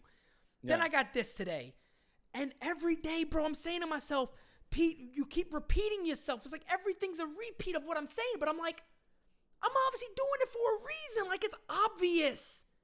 Every move they make is backwards. I'm not even joking. I almost want to create a new account that's just pure Yankee conspiracy theory saying they're trying to, like, destroy this club.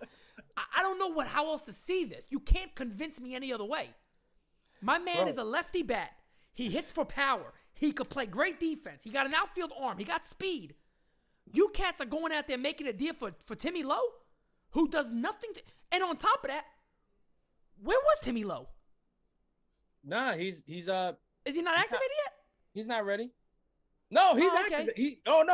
He's activated. He's got a spot. So that's what my boy messaged me today. He goes, Pete, didn't we just get a Lecrash? Why is Brett still out there? I'm like, maybe they like the lefty bat, but they got a damn good one in AAA that they just like, we don't. And my boy in the 40-man right comes up. I always talk about it. Doubles the left center for you. You can see the talent. The talent is flowing from Flo. And let me let you guys know. Don't worry. He'll be on another team soon doing very well. Mark it down. Maybe I'm wrong. Mark it down. I'm a pretty decent judgment of talent. That boy got talent. Give him a damn chance. Listen, here's a I'm really glad you brought this up because I'm about.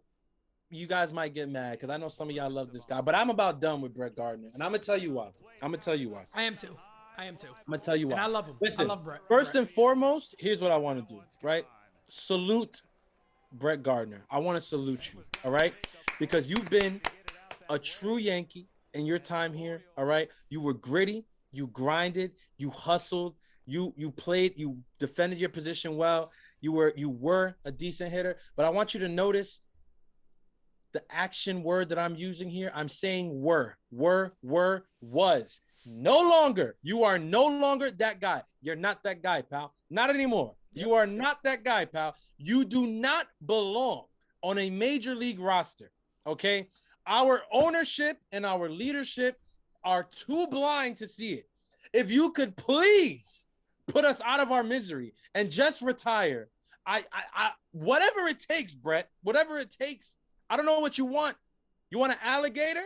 I'll go to the Bronx Zoo and steal one of the alligators. I'll do whatever you want, whatever you need. Just please. This is the same franchise that forced A-Rod off of the team when he was a couple home runs from 700 in the middle of the season.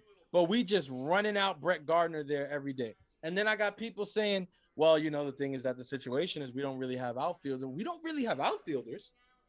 We don't really have What is Estevan Florial? What is he?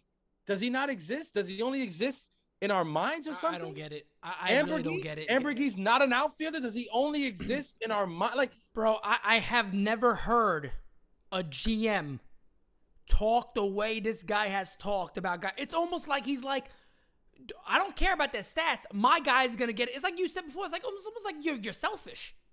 Yeah. It's like he does not want to give in and be like, no, I'm not.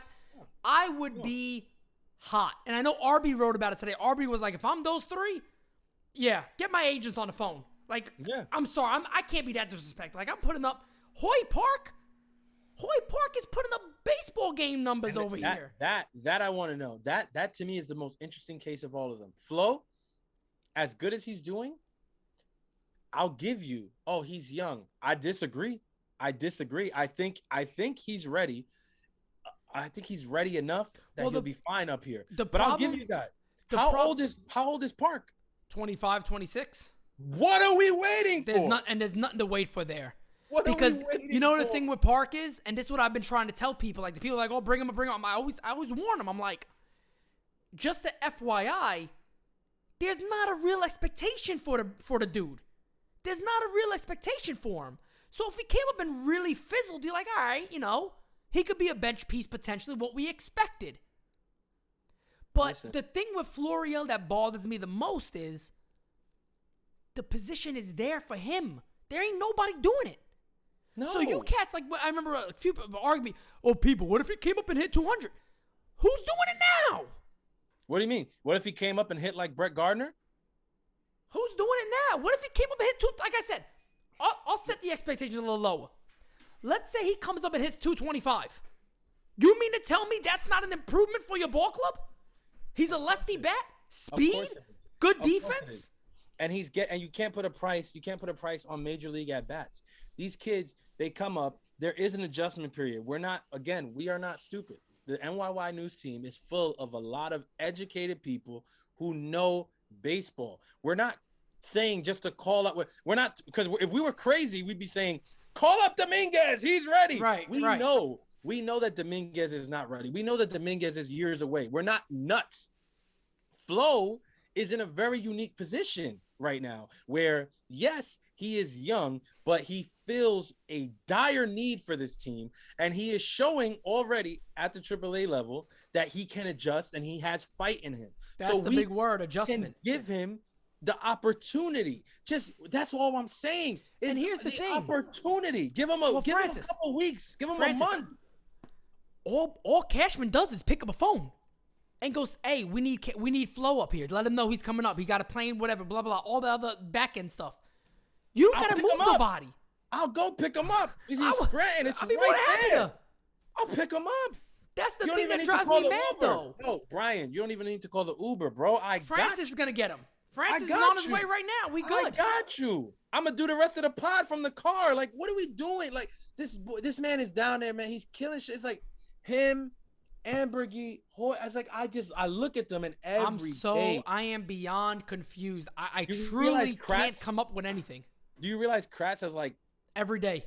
Kratz was on it every day, and now he's actually like kind of quieted down. And I They think probably told him. I think he's probably like, all right, well, they're not listening. Or They're shit, not the listening. Yankees probably told him, hey, keep that. They probably said this to him. Check out. Go ahead, ring out if you could take Okay? 6 You're not feet. that guy, pal. Trust me. They probably Oh said, my hey, Kratz, look, listen, you're not that guy. We got tell you Boone. We something. like Booney. You're Let me not tell that you guy, something. pal. He is. See, that's the fun. He is that guy. He is that That's guy. why I started the campaign the day after Kratzy's birthday. I was like, bro, please Come on drop over what for you're manager. doing. Come manage this team. It's like at this point, and I'm not trying to say Kratz is just anybody, but I would literally like almost take just anybody over Boone. And Boone is the worst. I'm not joking when I say I'm that. just like, He's the I worst can't, like, manager I've ever bro. seen in my lifetime. and I get when people tell me like, look, he got to manage what he has or whatever. So okay, that part, I'll give you that. That's why we're so angry that there's guys down in AAA balling out Right. and they don't even get a look. But They he also can't got to get a manage. look. They can't get a look because they said no. You know the 40-man roster, 40-man roster, the 40-man roster. We have Brett Gardner taking up a 40-man roster spot. Yep. We have Odor taking up a 40-man roster. We have spot. Justin Wilson taking up What a are we roster doing? spot. What are we Justin doing? Wilson Like taking here's up a my thing. roster spot. You mean to tell me that Park can't come up and take that spot away from Odor? That's not good. He's too young. You're telling me that our team is better served by having Odor hold on to this spot than to call one of our own up from the farm and give him a look in the majors. Somebody who has played so far this season, lights out baseball, and is showing that he deserves a shot. You're telling us that we're better served not giving him the shot and keeping Odor there? Again, no knock to Odor. He didn't even start the season on this team. He wasn't even supposed to be here. Right. He came, whatever. He got a couple hits, he did whatever. But you know what? It ain't working. It ain't Not at working. all. Rugi. Hey, you know what? Might got to retool, get back in the cage and figure it out. The thing that bothers me too is, all right, Hal Steinbrenner's comments was, if we feel the right move is there to be made, we'll go over the luxury tax, right? Doesn't really mention how much I go over it, but he admits to that, right? He admits to it. Yeah. So when we were on the Nights at the Round Table the other night, we're saying, what is the reason? And Darius and a few other people who are always been followers, know a lot about baseball, said, Pete, probably the reason is you call these guys up, you got to give them that league minimum. It might start closing that gap a little bit. It will. That's true, and I think if they DFA Odor, they got to pay a salary. But here's the thing. My man just said he'll go over it if he feels those are the right moves to make, right? You mean to tell me there is not one person in Cashman's ear that's saying, hey, Cash, these guys, they can come up here and produce better than what Frazier's done, better than what Gardner's done, while Voit was hurt, better than what Odor was doing. Nobody thought, hey, Hal, we think in AAA, we got 2 or 3 guys who we may not have to make any other big moves. We think these guys could potentially change our lineup. That's what I'm being told. Instead, your boy comes out and just shits on their head and is like, yeah, they're garbage. Don't worry about it. I'm utterly confused. So what we have to look forward to, fortunately and or unfortunately, interesting, 100% interesting, is the trade deadline. We do have the trade deadline to look forward to. And Francis, I'm sure you probably watched my video of moves I would make. I did. Great video. If you haven't seen it, go watch it. I'm not going to go over every one of those, but there's 3 of them that I do want to go over with you and talk about. One of them I feel like is just a no-doubter, and I'll break down why I think it is. Let me throw that trade on the screen here. Again, don't worry about who the Pirates get in this deal. Don't worry about that because, yes, it's probably going to be different than what the little trade value website tells us. I think they're going to want more from the Yankees. I think Adam Frazier's going to get a lot from some team.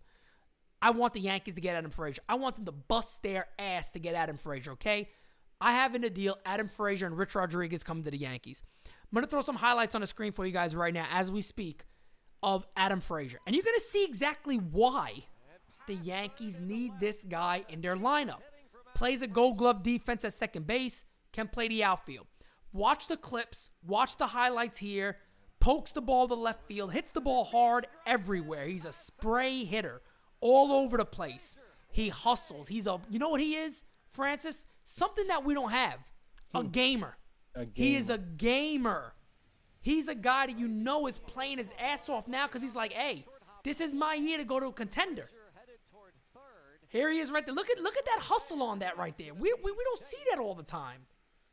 So, Francis, are you with me or against me on this idea of this is the type of guy that Brian Cashman should be gunning for? I'm 100% down for this trade. I think out of all of them, this and the Nationals deal were probably my favorites. We could talk the Nationals one later. We will. That's actually on there, too. This Frazier is definitely box office. And Frazier, in my opinion, is the move that opens the door to the renovation of the Yankee lineup. Bingo. And that's why I love this deal. Rich Rodriguez, I mean, what else did it say? The guy, first of all, the guy makes nothing. All right, and we already know that we're paying way too much money in the reliever department right now. And 2 arbitration years. Exactly. The guy makes nothing with 2 arbitration years left. I mean, like I said, we're paying way too much on the reliever front. You bring that guy in, right, and you pair him with your Cessas of the world and your Loasigas of the world and your Abreu's, if they ever give him another shot, of the world. And we got a nice little thing going there. So where we can move guys like Britton and Chapman if the deals present themselves, and we could be fine. Yep, and you brought this up, Francis. I got to give you credit on this one because you did bring this up before. You said, I think it was we were talking about trades and things like that, and you said it. Yeah. You said it spot on. I was like, yeah, France, you are. I remember you said it. I was quick. I was like, oh man, you are spot on that. Yeah. When people talk about what the Yankees have to do, as we see the filthiness right now of Rich Rodriguez, corners hit 94, 95, beautiful movement. And the hairdo and all that looks absolutely wonderful too. That might have to change a little bit, but yeah. The one thing about a guy like Rodriguez and something that you brought up is you could retool while selling, and you're not admitting defeat. You're not saying that we are going to be worse. Our plan is to sell off pieces and almost make trades within trades of what our current roster is to get better. That's what retooling is. Exactly. That's what retooling is. See, this move that you put together here, that's not a blow up move. Not at all. So don't get me wrong. It's a forward thinking move. It's a forward thinking move. Is it gonna be a cheap trade? No, it's not gonna be a cheap trade. It's gonna. I admit it. Like I said, it's gonna cost more than what I said it was. It's gonna cost more than that. But here's the thing: we can't live in La La Land. Like to get this team back to where it needs to be, we're gonna have to make some deals that hurt.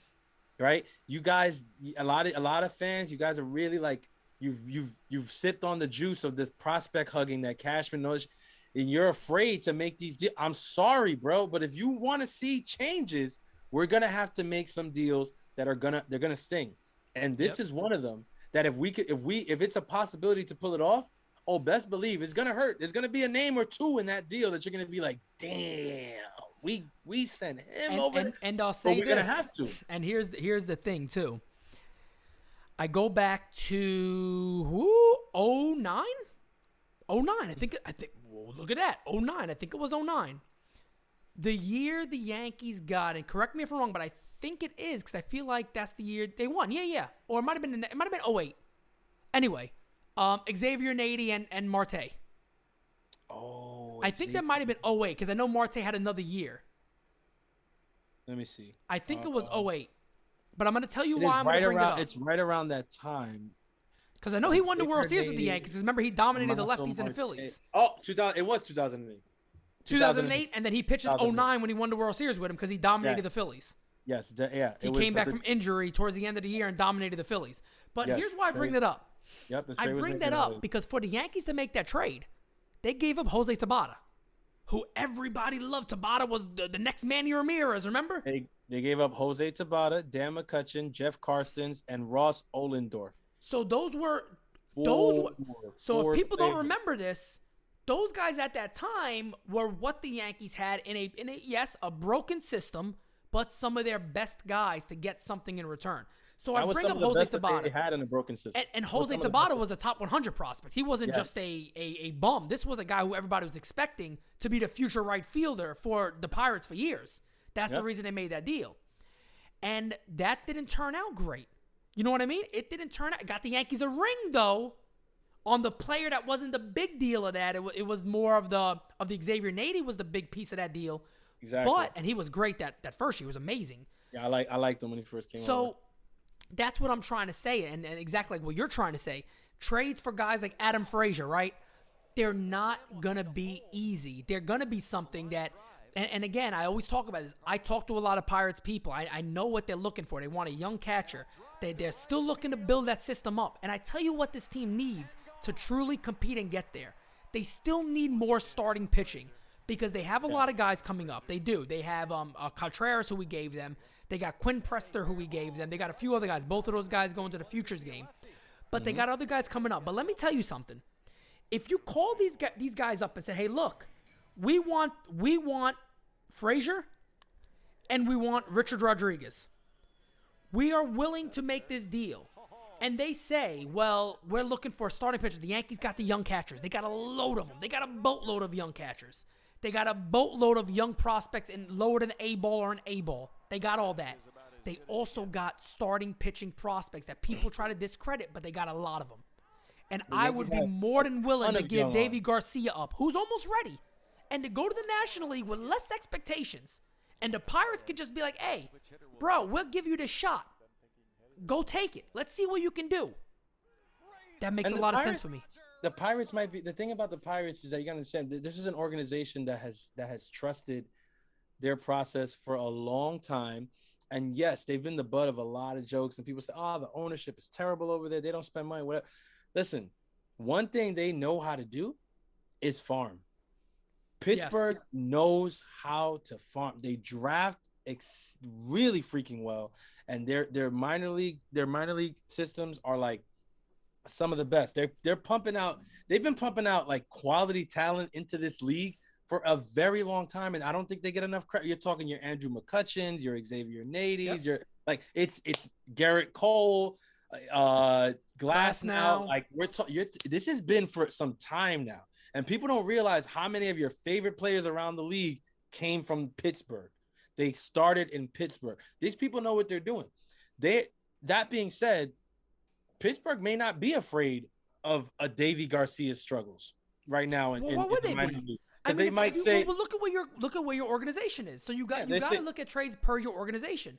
Exactly. I would want them if I'm the Pirates. I would say yes, of course. Yeah, definitely. No but doubt. even if for me, even if it was like, nah, we don't want Davey. You know what? We want Clark. That right there, I know that right there, a lot of people in the fan go, Clark, we can't give up Clark. How are we going to give up? Hey, let me tell you something. We're talking about Adam Frazier here. Like when I say that he kickstarts the retooling and the renovation of this lineup, I am not playing. Like you put this man at second, you move DJ to first, where he will eventually be better suited as he ages, right? Voit becomes the odd man out, but not odd man out in a sense of like he's on the bench somewhere. No, we got to parlay Voit into another trade and for something else to retool the lineup, right? And then literally, you're talking about a guy like Adam Frazier who can bat right behind DJ LeMahieu and literally change the face of this lineup. Like now you're talking about Aaron Judge as a number 3 hitter. And a lot of people say, well, you know, he's a number 2 hitter because the analytics say screw our version of the analytics. No, screw it anyway. Screw that. Your best hitter bats third. Look, I want Judge coming up every time with men on base. Now look, if it's a situation he right now, 2 opportunities before instead of just the one. Exactly. There's a lot of pressure on DJ right now. And if it's a situation right now, like when the Yankees don't have like that top of the order, they don't got that. So you want Judge up there more, right? Yeah. But if you add an Adam Frazier in there, and you're like, we got 2 cats right now that smoke the ball left and right all over the place, drive people crazy. I want Aaron Judge batting third. I want a fly ball if I need it with a man on third base and 1 out. Come on. You talking middle innings. This is what I want Yankee fans to think of. We're middle innings, right? Close game still, right? The bottom of the lineup gets a runner on base, right? The lineup's about to turn over. Starting pitcher's still in there. And now he has to go through DJ, Frazier, and Judge without giving up a run with the runner that's on base. What are the chances that the starting pitcher gets through those three without giving slim to none? It's going to take a very elite pitching performance to be able to get through that every single time without giving up at least that one run, because you might get DJ, but you're probably not going to get Frazier after that. And if you don't get DJ, you might get Frazier, but then DJ's on with a runner that was already on, and Judge is coming up with 2 men on. Like, you have to put yourselves in these situations as a team and realize your team is in much better shape with a hitter like that. And Bro, so I literally just showed, as you were saying that, it was perfect timing. Frazier hitting a bomb to right field. And I'm like, man, that is like everything you could want right now. And if you're the Yankees and you're Brian Cashman, you're sitting there and look, let's just say Brian Cashman is really trying. And he's like, man, this sucks right now. And we're trying this, we're trying that. I don't see in any right world you're not actually thinking ahead of the next 2 to 3 years. And you're not saying, look, man, let me take a shot here. Let me relax with a glass on the rocks, put my feet up, and look at what I did, and looking at yourself in the mirror, maybe being like, what I've done is not right. This isn't working. So let me fix it. If I'm gonna get a shot here, let me fix it. Let me fix it. And what you said before, we're gonna get to another trade where I actually involve Luke in it. I don't know if that'll be the deal, but it's something. But yes, if you can go into next year and you say, okay, we know we got Frazier for another full season. We know he has 1 more year to go. We got him for a full year. We know that already. We look to re-sign him. Maybe we look to re-sign him now. I don't know any of that, but you know you got him for next year. Facts. And you say, second base, he's there. What do I do now? Because I want him at his best position. I don't want to play this game anymore of let's plug in a hole somewhere and put somebody somewhere. I want to put him somewhere I know he's good at. Second base. That needs to be done after this year. Exactly. And then you look at your roster and you're Brian Cash and you go, man, look, as much as I traded for Voit, we found this dude. He's become a name. He led the league in homers in the short season. We love him. I'm gonna have to make the move, unfortunately. I gotta say, and if I'm saying it or I'm not saying it, it doesn't work. And we gotta fix that. Listen. You're right. This is the dude that would certainly help fix that change for the Yankees immediately. He has to listen. When it comes to Luke Voit, I'm going to tell you my thinking behind moving Luke Voit is very simple. I love Luke as much as anyone else on the Yankee fan base. I love what he's done for us. I love the moxie. I love the fight. I love the just overall like man vibes that I get from him, because I don't get a lot of that from the rest of the guys in that room. That being said, production-wise and his play, it's a redundancy. It's a redundancy on this roster. Yep. If we're being honest with ourselves, we do not need another right-handed power hitter. We don't. I'm sorry. I know a lot of people, oh, yeah, whatever. That has proved to be Cashman's fatal flaw in the structuring of this lineup. You went too right-handed power heavy. You don't have enough contact hitters. And what happened was you got drunk in love with the power. And even your people who were supposed to be contact guys, like your Gleyber Torres and things like that, want to be power guys. Yep. But now you got a guy like Luke, who is literally a redundancy on the lineup. You got Aaron Judge and Giancarlo Stanton already in the lineup as right-handed hitters. How can you afford to have Luke Voit as another right-handed power bat? You just can't. And even like, I think there was something along the lines of him saying, well, the analytics shows the way these guys hitting this, that. But guess what? You got to remember, look what the Red Sox did to him. They brought in all the power righties and said, they ain't going to do nothing. We have a 1-run lead. We good. Who's going to hit us? No, they're not going to hit Ottavino. They're not going to hit our other dude that we gave them. They're not going to hit these cats. Yeah. It's over. They keep talking about no, that, the thing is that, the Yankees line up, they hit the ball to both fields. everybody at NYY News has championed that from since I the did. beginning. Like, yeah, I'll raise my hand first. I did. You got a 100%. lineup that can spray the ball all around the field. That's not right. the problem here. What we're talking about is when it's just a bunch of right-handed hitters. What can you expect but domination from these late inning power arms that come in to dominate, and all they have to do is face 3 straight righties or 4 straight righties or 5 straight righties. I mean, we're putting out lineups 9 times out of 10 that have 8 right-handed batters and 1 left-handed batter. You can sit here and tell me all day and tomorrow, oh, that doesn't matter because whatever, but it matters. It does matter now, yeah. You have to give these pitchers different looks. Listen to any elite pitcher talk. Listen to Garrett Cole, listen to DeGrom, listen to Walker Buehler, listen to all of these. I want you to listen to them talk in games that they struggle and things like that. A lot of the times they're going to mention there was a lot of different looks out there. There was a lot of different at bats. These guys were giving me different at bats from guy to guy. It was changing a lot. Like, you know what I'm saying? So it's like you get in one mode, right? You face 2 right-handed batters. They end up looking the same thing. And then a lefty comes out of nowhere and he's not sitting dead red. He's on your off speed and you get messed up because you just faced 2 guys who were sitting dead red and you got them. This lefty steps in the box and he's sitting on your changeup and you throw that thinking you're going to catch him off balance and he puts it in the seats. Yep. Why? Different and looks. The Yankees don't have that. You're right. 1 through 9, different they don't have that. No, 1 through 9 it's a bunch of right-handed hitters sitting dead red. So Ottavino, who had to be shipped off from our team because we had to, stay under the luxury tax and his $9 million. I mean, it was just too much. He comes in and dominates. Easy.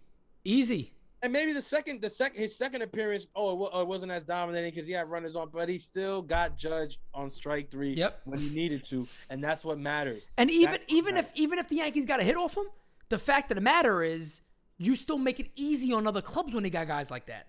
That's the problem. We're making it way too easy. And the problem is that what do we have on the bench? Like, you can't even say, oh, like we got bat. No, you're not gonna pinch hit none of these guys. Only if Sanchez isn't playing that day. That's the only guy you can pinch hit for. You're not bringing Gardner up. You're not bringing Wade up to hit for anyone. You're gonna call Tyler Wade up? Exactly. You're not doing that. You're not doing that. You're not gonna call Gardner up. We're about to give this guy a different look. Hey, no, the Yankees got. You know the funny thing? Yeah, for real. The Yankees bench guys, they're like pinch runners, though. That's it. That's what they are. That's really what they are. They're not anything useful else, or maybe defensive replacement towards the end of a game. That's it. None of those guys are coming off the bench. You're like, yeah, they'll get a hit for us here. You don't have that. That's always been my issue. Like with what my biggest issue with what Cashman's done over the last few years is that he'll do one thing good and realize that it's good and then try to copy and paste it. It's like, okay, call Judge up. Judge is doing well. Bam. Oh, wow, this guy looks great. Let me trade for Giancarlo Stanton and have 2 of those. Yep. It's like, oh, yeah, look, we got Wade. He's fast. He can be a defensive guy late innings. Let me trade for Tim Locastro. Who's exactly him. Why? We got already these guys, whatever. Like Luke Voigt is coming up. He's doing good like that, whatever. Like, let me put him into this lineup with already a bunch of right-handed power guys and leave DJ LeMahieu and Gio Urshela out to dry as the only contact hitters around. Shouts out to Andujar. He's also another contact guy, but Andujar hasn't gotten the playing time and stuff like that. And now he's been getting it only because Clint Frazier has fizzled out so badly. But he's another one who's getting the playing time, playing out of position. And he doesn't have – and look, I like Andujar. I had somebody argue me. They're like, Pete, but he's the only one he hits good. Like, his bat is there.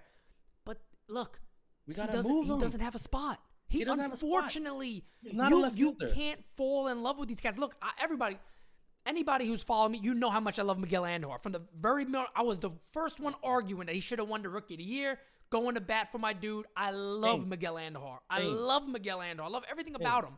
Everything about him. Unfortunately, and I keep saying unfortunately because it is what it is. Yeah. He can't be on his roster next year. He can't. I hate saying it. He's not that guy, pal. Because of the roster construction. And here's something else. While you were talking, I thought about this. I said, damn, man, ever since 2009, like, was Cashman even running those teams back then? Before 2009, the reason I say that is, what happened to your Ruben Sierras? What happened to your Eric Hinskys? What happened to the big bat off the bench that could pinch hit and pop a homer every now and then? It's like they don't care about that no more. Is that Cashman is wasting time? I'm gonna take a page out of Michael King's book because I like when he said it. Cashman's wasting his time trying to get cute. He's trying to get cute with his front office and try to be like, the guy who, masterminds this whole thing. Like, listen, when baseball was moving to the juice ball thing, Cashman was like, oh man, forget it. We're gonna run rampant. We're gonna do whatever. Listen, man, the juice ball was too obvious throughout the regular season. Yep. So the playoffs came. There was clearly something that changed because nobody was hitting home runs the way that they were hitting them in the regular season. And yes, there is always a drop off, but it was pretty stark that year. It was very significant. And then what happened the year after? They said, oh, we're not doing the juice ball anymore. Okay, back to regular baseball. And then now this year, they decided to deaden the baseball, which makes this lineup even more of an albatross. Like, what are we doing? Like, this lineup was crafted to be successful for something that was literally being beta tested, which was the juice ball. That was not like there was no they didn't give any indication to owners that the juice ball was going to be something that baseball was going to continue going forward the next 10-20 years. Right. It was just they were changing the ball and they're still trying to figure out what they want to do with the ball. So why would you craft the lineup based on that? Oh, and then you're saying, now they're changing the rule for the relievers. They have to face 3 batters or whatever. So what did a lot of teams do? They said, well, we're going to make sure our lineup is balanced evenly, righty, lefty. This way we can put these relievers in compromising situations or whatever. Brian Cashman said, nah, my lineup hits both. My boys can hit anybody. Don't matter. Lefty, righty, it makes no difference. 98, 78, don't matter. Savages in that box. Okay. The Savages in that box are they're at the bottom or the back of the league this year. Yep. They're at the back of the league this year against these relievers. That whole you got to face 3 batters, that rule doesn't do like you don't even notice it. No, you don't. In Yankee games, you don't even notice it. You don't notice it at all. It doesn't affect anybody. Yep. Watch a Dodger game and tell me if you don't notice it. Did you have a reliever who's in there, he's dominating whatever, all of a sudden a lefty comes up and it's like, damn. Yep. Now I see what this rule is. He struggles. Right. He might end up walking the lefty, and then now they go to the bullpen. But the thing is, you go into the bullpen, you're getting a new guy in, but there's already a runner on base now. And after this guy, you could bring in the guy to face the righty, but there's a lefty on deck. So who do you go? Who do you call? That's where the whole thing was. That's where the strategy was. But against the Yankees, you don't have to do it. At all. It's the aspect of the game that doesn't exist. Nope, not at all. That's why I'm saying a deal like that you brought up with Pittsburgh makes all the sense in the world. It makes all the sense. Like moving Luke makes all the sense in the world because unfortunately he's a redundancy. We'll get to that one. The next one I want to talk about is the Nationals trade that I brought up, where the Yankees are basically giving away Sessa and O'Day for a lower level prospect, somebody maybe in low A rookie ball that maybe has potential in the future. But what this kind of does is it frees up that 40 man a little bit. It also takes some salary away that the Yankees love. But the reason why I'm comfortable with something like this is because maybe it opens the door to something else. And it also, again, frees up spots. But the Nationals would be very interested because they need their bullpen. They need help. They really need help in their bullpen. And the Yankees can easily offer them, probably entice them to take on the contracts or whatever O'Day's is and go from there. But the Yankees have arms. It's not like they're losing anything on a deal like this. This is a deal to move on to the next one, basically. Honestly, and I love the Nationals deal, but I would love it even more if there was a way that instead of shopping Sessa with O'Day, you put like Britton in there. Yeah. Now, Britton is going to be, and I say Britton's going to be a tougher sell in terms of talent. Like, obviously, talent-wise, he brings more than a Sessa does or than even an O'Day. But because of the money, that would make it hard for them to, like, accept that trade. But that's where I'm saying, like, this is where you have to, like, actually put on your GM hat and be a GM. And you can entice teams on stuff like that. You can entice team on a Britton deal. Why? Because it's simple. Like, we did the same thing with Cashman when we sent him to the cut. Cashman has been making money for a while now. he wasn't like he got signed. He signed back then. He signed afterwards. But like the Cubs knew he was going to make money. They knew that they weren't going to re-sign him. They make the deal. They send one of their best prospects in Gleyber Torres over here without even, they're like, we need the arm. We need the arm. So it wasn't about the money there. It was more about the prospect capital. But they were able to get that deal. Why? Because they knew what they needed. There's a lot of teams. A lot of help. Oh yeah. There's a lot of teams. That's why I said it. It's going to be really, really interesting. The one thing this deadline is it's interesting because no matter which way the Yankees go and that the team takes them, I for one, and I'm not jumping off the ship, but if I have to tell you right now, I say you got to sell. You got to, like we said, retool sell though. Don't do nothing. You could still get Adam Frazier and not win this year. Yeah. You could still do that and not win this year, but have the idea for, all right, that's fine. We'll take the L, but next year we're going to have a much, much, much better constructed roster. And we're going to have a better looking club. So you have to see this year as it's not even if you sell some pieces to retool at the deadline, it's not washing out the rest of this year or whatever, like they're not going to make if you make the right deals at the deadline, then the rest of the season serves as like a trial run on the team that you're trying to put together for next year. And that's exciting. If you see, now you could get buy-in and investment from the fans and a team that maybe isn't going to make the playoffs, but we're still invested because we see that you're trying to change the look and try to change. Now we're back in. And you could do many different things. And you could try your Florials. You could see what Park is if they're not traded. You could see what Amber Gee is. You could see what a Luis Heel is. He's already on the 40-man. He's doing really good. He's in AAA already. Yeah, why not? If we got nothing to lose. You got nothing to lose. You could see what these guys are. So with that being said, there's another name that I talked about that I'll bring the trade up. And this one could be maybe, this is just another one of those maybes. But I feel the Yankees have somebody like this, again, in Florial. But Raimel Tapia is another guy that I brought up as a possible trade for the Yankees because he's likely going to get traded. But it also makes sense. One of the names I'm actually trading in that, I don't know if I want to trade anymore because he's really friggin' good, is Anthony Volpe and Anthony Siegler, one of the young catching prospects. But that would make sense in the value side. But Anthony Volpe is actually really tearing the cover off the ball, getting a lot of recognition now, a top 100 prospect. But I got some of Tapia's video on the screen here. Now, again, you can see why I would want him. Some people bring up his splits. At home, he's hitting 3-something. On the road, he's hitting 260. Okay, but LeMahieu kind of did the same thing. They play at home a little more. So, they play a lot of these games at a really nice ballpark. And that 260 on the road is still a lot better than our guys' road numbers. 150%. Let's be honest. Tapia is a guy I like, again, plays a good center field, good range, speed, lefty bat. These are the type of guys that I would never be mad with Brian Cashman at. If he made the deal, and let's say they faltered, I would be all for it because I'm like, yeah, that was a smart move to make. That was a good move to go after. That's the type of player this team needs. But that's another one that I threw out there. But I do think you almost have that in Estevan Florial, and he should be the first guy that gets that shot. I mean, if you're gonna make a deal for Tapia, I'm definitely not gonna be against it just because look at what he's doing. The kid's 26, 27, like he's older. Not older, like, you know what I mean, but like if you're comparing him to like a guy like Flo, yes, right. He's older, he's more seasoned.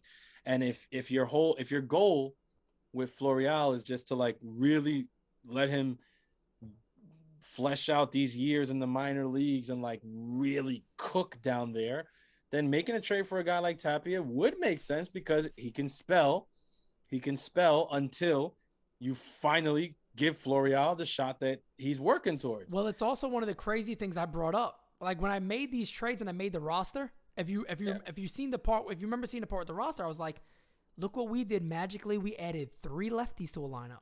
Yeah. Because again, if that was the case and this is your game plan, you want to execute this game plan.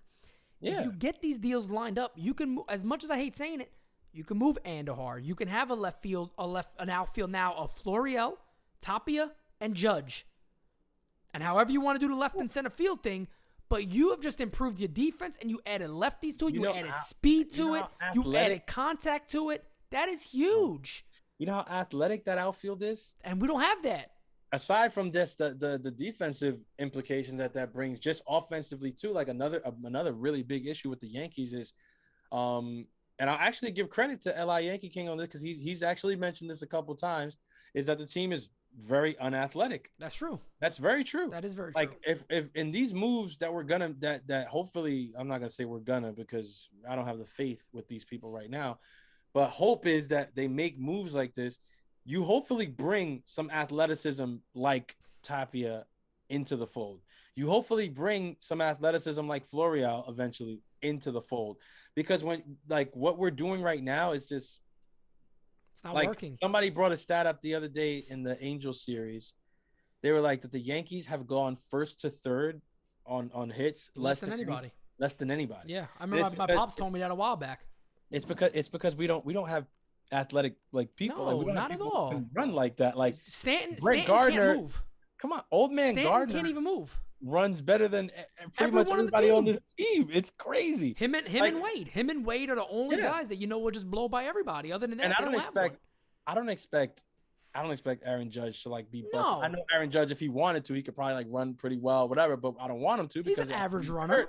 But yeah, you don't want him to be the guy that's looking to push a single into a double or stuff like that. He's not that guy. Nah, but again, I don't want him to be that guy. But you'll have guys like that. You said even Frazier's a guy. Look at the highlights I put on there of Adam Frazier. He's hustling. I mean, he's a hustler. He runs hard. He hustles. Yankee, you're right. Luke Voigt is not going first to third. Stanton's not going first to third. Sanchez is not going first to third. Come on. They got all these guys who don't do that. Urshela too. Urshela, great defender. I love what he does offensively. But he's not a runner, so he's not gonna. So and that's fine. That's fine. Like we can live with that if we're getting the athleticism from other places. Exactly. The problem we're is not getting that. We're not getting it from anyone. Not at all. That's what bothers me the most as a fan of this club. And I'll consider myself a smart baseball fan. I obviously consider you a smart baseball fan watching these teams. Is that we see it. That's the reason why everybody asked me. They asked me for a while, Pete, can you please just tell us, like, give us a couple of trades of what you would do right now? And I'm like, no, I don't do that. It's not I don't like I really don't. I don't like looking up. Well, let me look at this website. It's the first time I've ever been on. I had one dude message me. He's like, do you need help working the site? Because you can add money into this stuff. And I was like, no, I don't care about all that. I just want to do it because I'm also interested in it. Because I don't see what these cats are not seeing that we are seeing. Yeah. And I'm like, these trades make sense, and they're not your insanity type deals. They're not these deals that's like, yeah, Pete, that's never gonna happen, bro. Don't you go down that route too now. No, it's not. We're not trading. We're not trading Stanton. We're not trading for Miguel Cabrera. We're not. Or Robinson Cano. We're not sending. We're not doing this fake deal. 14 deals and all the cycle stuff. No. Or Fernando Tatis or something like. No. We're not living in La La Land here with these deals. Like, listen, Adam Frazier is very, very, very, very gettable, people. Oh, he's 100% being traded. 100%. No mistake about it. 100%. Very gettable. Very gettable. And if you're not aware of what's happening right now in the major leagues, these guys are they're gonna end up somewhere. Hey, let me say this real quick. Somewhere. And forget about looking at positions. So, folks, don't be like, oh, they got this guy. They got this guy. This team got that guy. What if the Rays want to get frisky? What if the Sox want to get frisky? What if the Jays want to get frisky and go, look, hey, Adam, we may have second base covered, bro, but you interested in left? Yeah. We could get you in right field.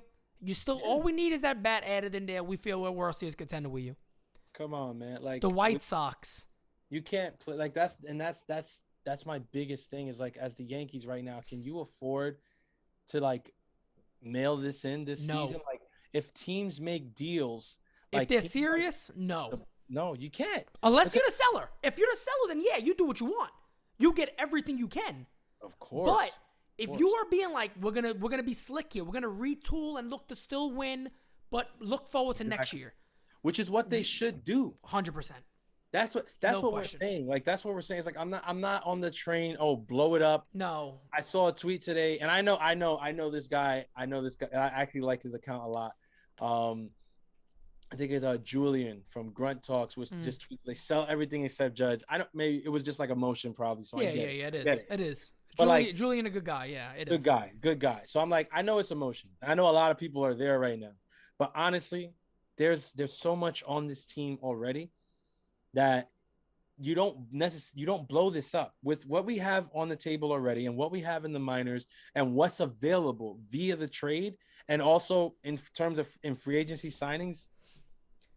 We can really turn this shit on its head from right now to next year easily. Yeah. Actually, no, let me not say easily, because yes, there is work involved, GM work, and that probably won't be easy. But France, it's like we said though, but everything that we're talking about here isn't some crazy psychotic baseball game type deal. It's none of that mess.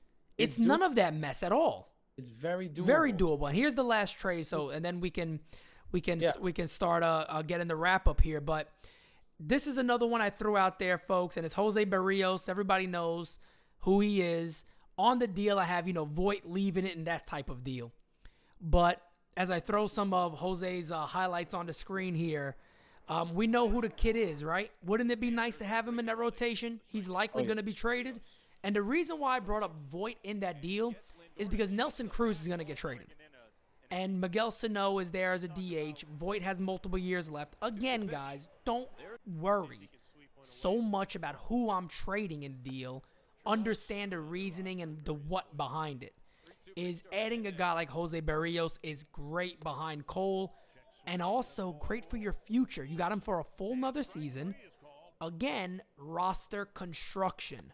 This guy has been there. He's done that. He's having a pretty good year this year. You add him in with all your other guys. Look, if you got to move a Domingo Germán, there's going to be talent for it. There's going to be people that want him. If you want to move Tyone, there's still going to be people that want him now. If you're going to move Montgomery, there's going to be people that want him. If you want to move Severino, there's still be people that want him. I'm not saying trade these guys. I'm just saying you have options. You got options. You can never have too much pitching. You can never have too much pitching. We should know that better than anybody. Exactly. So it's like when you start talking about guys like Germán and guys like Monty, where people might say, "Oh, they're not all that." Whatever. Listen, the thing about the Yankees pitching staff and what we have, even in the minors, also. We have a lot of arms with great stuff. It's figuring out pitching that is the problem. Yep, like a guy like Germán has amazing stuff. It's just he gets in trouble because he's not necessarily pitching well. There's a difference between having good stuff and throwing good stuff and actually pitching, like sequencing, right? Mixing your things in, like all of this stuff matters, and the Yankees are not good at that. Well, apparently we hired the best guy for it. I mean, I'm not even like, people are like, oh, Matt Blake was apparently straight out of college of these programs that developed all these great guys, and he was bringing the cameras and the webcams and the whatever the hell it is, the science. Let's say the science. Yeah. He was bringing the tech to the Yanks. He came in there saying, we're going to have the gas station, whatever the hell it was called, and all this other mess. You know what I mean? He came out there. And look, all I'm doing, folks, is reading the label that we were given. I'm reading his label, his resume. What has it been? They should have changed the name to the ass station after. I mean, that's literally like after Garrett Cole, it's just ass. It's ass. Complete ass. A flat ass too. To Garrett Cole, it's not even a nice one. Nah, it's just flat ass, and that is what we have. Should be called the Flash Station. Yeah, exactly. Flash. The Flash. That's what we got. It's like, listen, that's why it's important. Like when people hear that, because Jose Barrios, they might say, well, like why? Like say you're not winning and you're out of it. Like why are you making a deal for a pitcher like that? Because again, even if the Yankees fall out of it this season, there's no need to mail in the rest of this year and next season. We should 100% make a deal for a guy like Barrios, because guess what? If we don't, someone else will. And the last thing we need is for Barrios to end up in freaking Toronto or Boston. They all got what Yankee fans got to understand is those teams got it. They got it. They can do it too. They can go out there and get them. But Francis, I want to read a tweet that you sent to the team. On our thing. And I want to read this tweet, and we're going to wrap up with this one because I think this is actually starting to become a big question. And we'll obviously talk about this as real Yankee fans here, right? So this is from Lou DiPietro. Lou says the Yankees should spend the next 3 weeks figuring out if they're going to sign Aaron Judge long-term, because if not, Now might be the time to cash him in. This team isn't a contender, and next year might not be much better based off what the team is looking like right now. Now, this is a number one question in the world, right? So there's two huge Aaron Judge fans out that I know bigger than anybody. I was having my pops was laughing at me today. Dan O'Rourke has almost an obsession level. Not knocking him. I have no problem with Dan, but it's kind of funny. Judge is a great player. Absolutely loves Judge, and Judge is a great player. And the second person, so Dan, if you see this, it's not a knock on you, because the second person that has an obsession with Judge that loves him is my pops. Is my father. My father absolutely, Aaron Judge can't do no wrong. Loves Aaron Judge. He was even talking to me today about it. He's like, Pete, what is this stuff coming from that fans want to trade Judge? Are they out there mind? And I tried to reason. I said, well, Pops, if the Yankees ever really need to sell and they want to redo and get a ton back, he's probably your number one chip, isn't he? Yeah. And he was like, yeah, but you don't find guys like this. And you're right, you don't. But also, it's like what you said before, Francis. What are the Yankees doing with him? Does he even know? He don't know. I don't think he knows. So who knows? And my biggest question, I said this, I don't know if I said this in the chat, the roundtable the other night, but I know I said it to you guys where I was like, pull up the Boston lineup and you find me where they have an Aaron Judge in their lineup. They don't have an Aaron Judge in their lineup. Nope. And they have one of the best offenses in our division, if not the entire American League. Their offense has performed and thumped with the best offenses in the league, and they do not have a singular talent that can hold a candle to Aaron Judge on that team. They have guys who hit. You got your Xander Bogaerts. You got JD Martinez. JD Martinez is a professional hitter. Yep. He's not Aaron Judge, though. We know, and listen, there's Red Sox fans who might say, JD, Xander, yeah, whatever, bro. Keep that in Massachusetts. Over here, we know what Judge really is. They don't have a Judge in that lineup, and they are still their version of that was Mookie, who was better in a sense, right? Won an MVP and everything. Yeah. But they traded that guy, and a couple years later are still firing on all cylinders offensively. So when people say like, damn, like, are you really considering trading Judge? It's like, I mean, what are we doing? Like, if you're not, think about it. If trading Giancarlo is not a possibility, which we know at this point is not right now without the DH being a National League. Which maybe that could be something that they're waiting for, and it'll slightly improve chances. Slightly improve it. Even still, I think if you're trading Judge, not Judge, but I'm saying if the NL gets the DH, and now the advent of trading Giancarlo Stanton to the National League is open, it's still gonna cost. We're gonna have to eat some of that money, or we're gonna have to attach a high ticket prospect or prospects to move him. Now, when you're talking about high, like if it's gonna be one prospect that you attach with Giancarlo to move him, like it or not, everybody knows that the name of that prospect is Jason Dominguez. Nobody else, nobody's taking Giancarlo's years and money if it's not at least that. Yeah, it got to be an elite A level. It's got to be something nuts. So unfortunately, it would have to be that. So when you look at that and you say, okay, are the Yankees willing to do a deal like that or whatever? I don't know. So then that's where the whole do they move Judge thing starts to come into play, because it's like, listen, he's right. Like, are things looking like they're going to change much this year? Not at this point. Not with the ownership and the leadership that we have right now. They don't see the issue here. Cashman and Boone got a direct vote of confidence from Ha L Steinbrenner, because that's what I call him now. Where's the cup at? Where's the cup at with the L? Yeah, this is Ha L. Hot L right there. Drink from that, Hal. Yeah, man. It's like that. It doesn't look like much is changing. He gave a vote of confidence to these guys. He's saying it's not on them. He believes that they're the guys to lead the team straight to the ground, apparently. So what hope do we have, in a sense, with a guy like Aaron Judge? And we know, like, if nothing's going to change, like, we're not going to put him in a better position. Like, yeah, maybe you have to start entertaining that and seeing what you can get for that. Again, my hope is that that's not where it goes. Personally, I hope it doesn't get to that point. I would hope that they can make some of the deals that you spoke about. And it doesn't have to look exactly how you made not them at look. all. There's other ways to make those deals. We know that. Definitely. No And doubt like about the deal, it. especially the deal with Pittsburgh, it might cost. It's going to cost more. It's going to cost a It's little going to cost more. Fine. But I feel like you make deals like that. Why? Because it's a retool and not a blow up and not a rebuild. Because they could still win with what they do right now. They can get hot. You can add be something right or back. two to this lot, you could be right back in it. No doubt Right about back. it. You make some of those deals, you're right back in it next year. And again, most importantly, we got to wake up. Yankees, we got to wake up, man. Look, the Blue Jays finished one game behind us last year. They finished one game behind us last year. Tampa Bay has been finishing around the top of the division for what is it, 4 years now? They've been around. Boston has been around. They're that rebuild or whatever. They don't look to be going anywhere, man. Well, listen to this. This is a good point. Pop said this today, and I was actually gonna tweet it, but then he brought out some cookies on the table, and I was like, all right, we now it's time for the cookies and the coffee. So that's the time of family right there. The tweet can wait. The tweet can wait.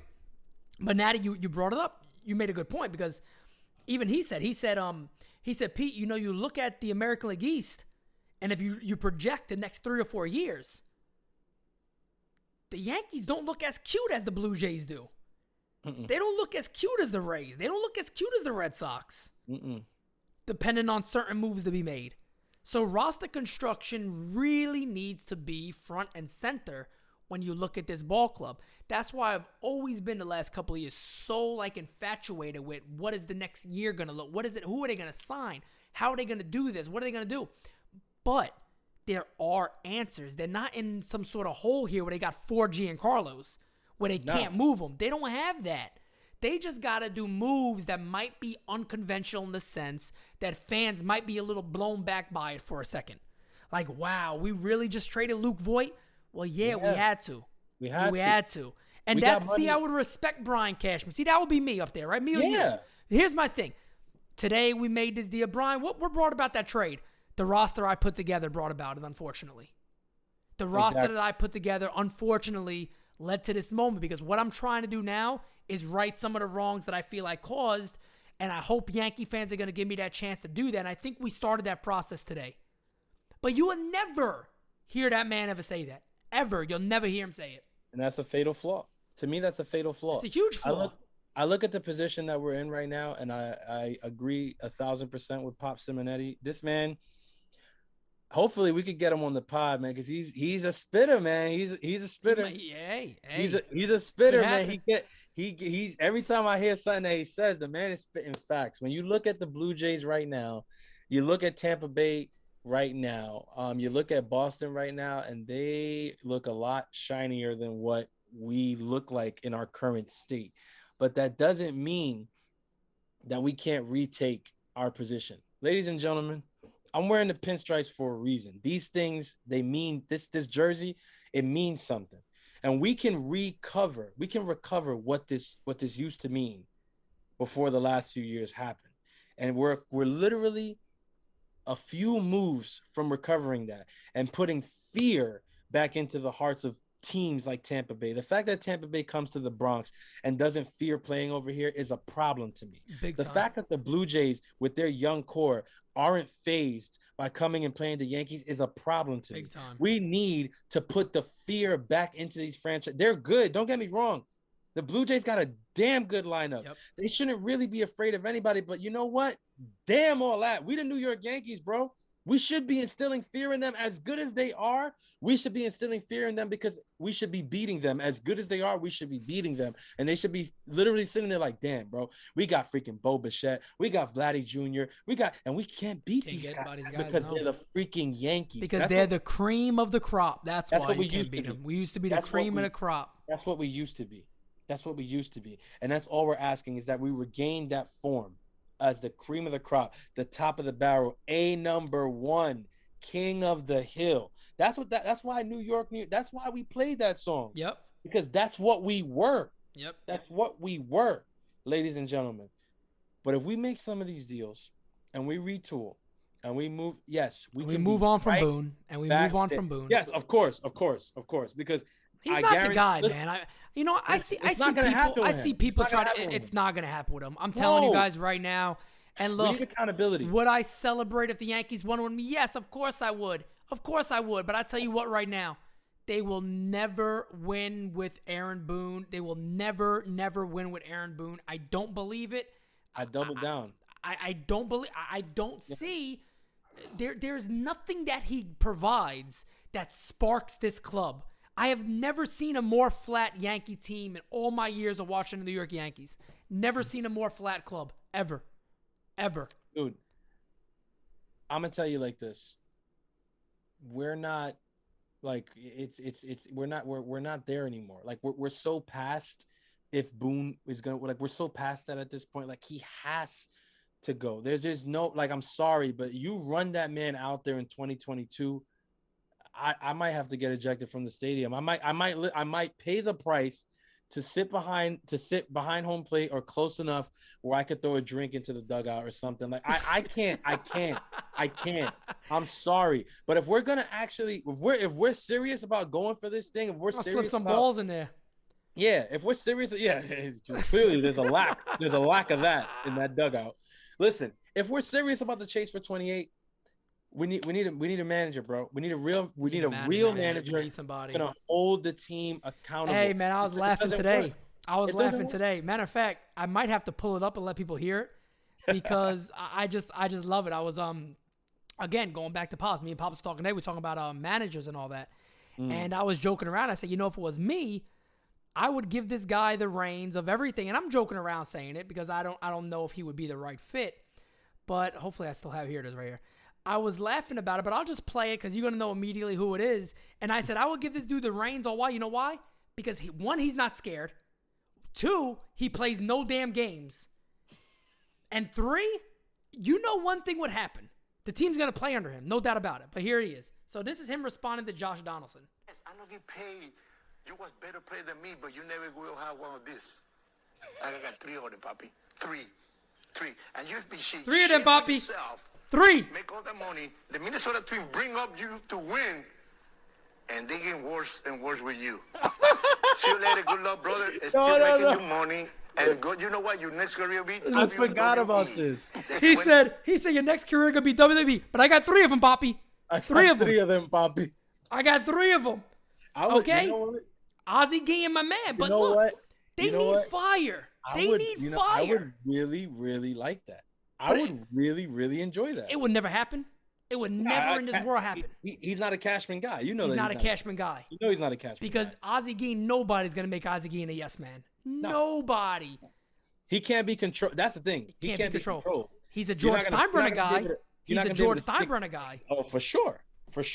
But that's the thing. The reason I say he's not a Cashman guy, because you ain't going to be able to stick your arm up his ass and move his mouth. You ain't going to be able to do that. Like, and you're not gonna be able to tell him, oh, listen, man, you can't bench Glaber because, like, he's young and, like, we need. No, he benched. He no play tomorrow. Yeah. He no play Monday. He no play Tuesday. Maybe he play Wednesday, but in Scranton.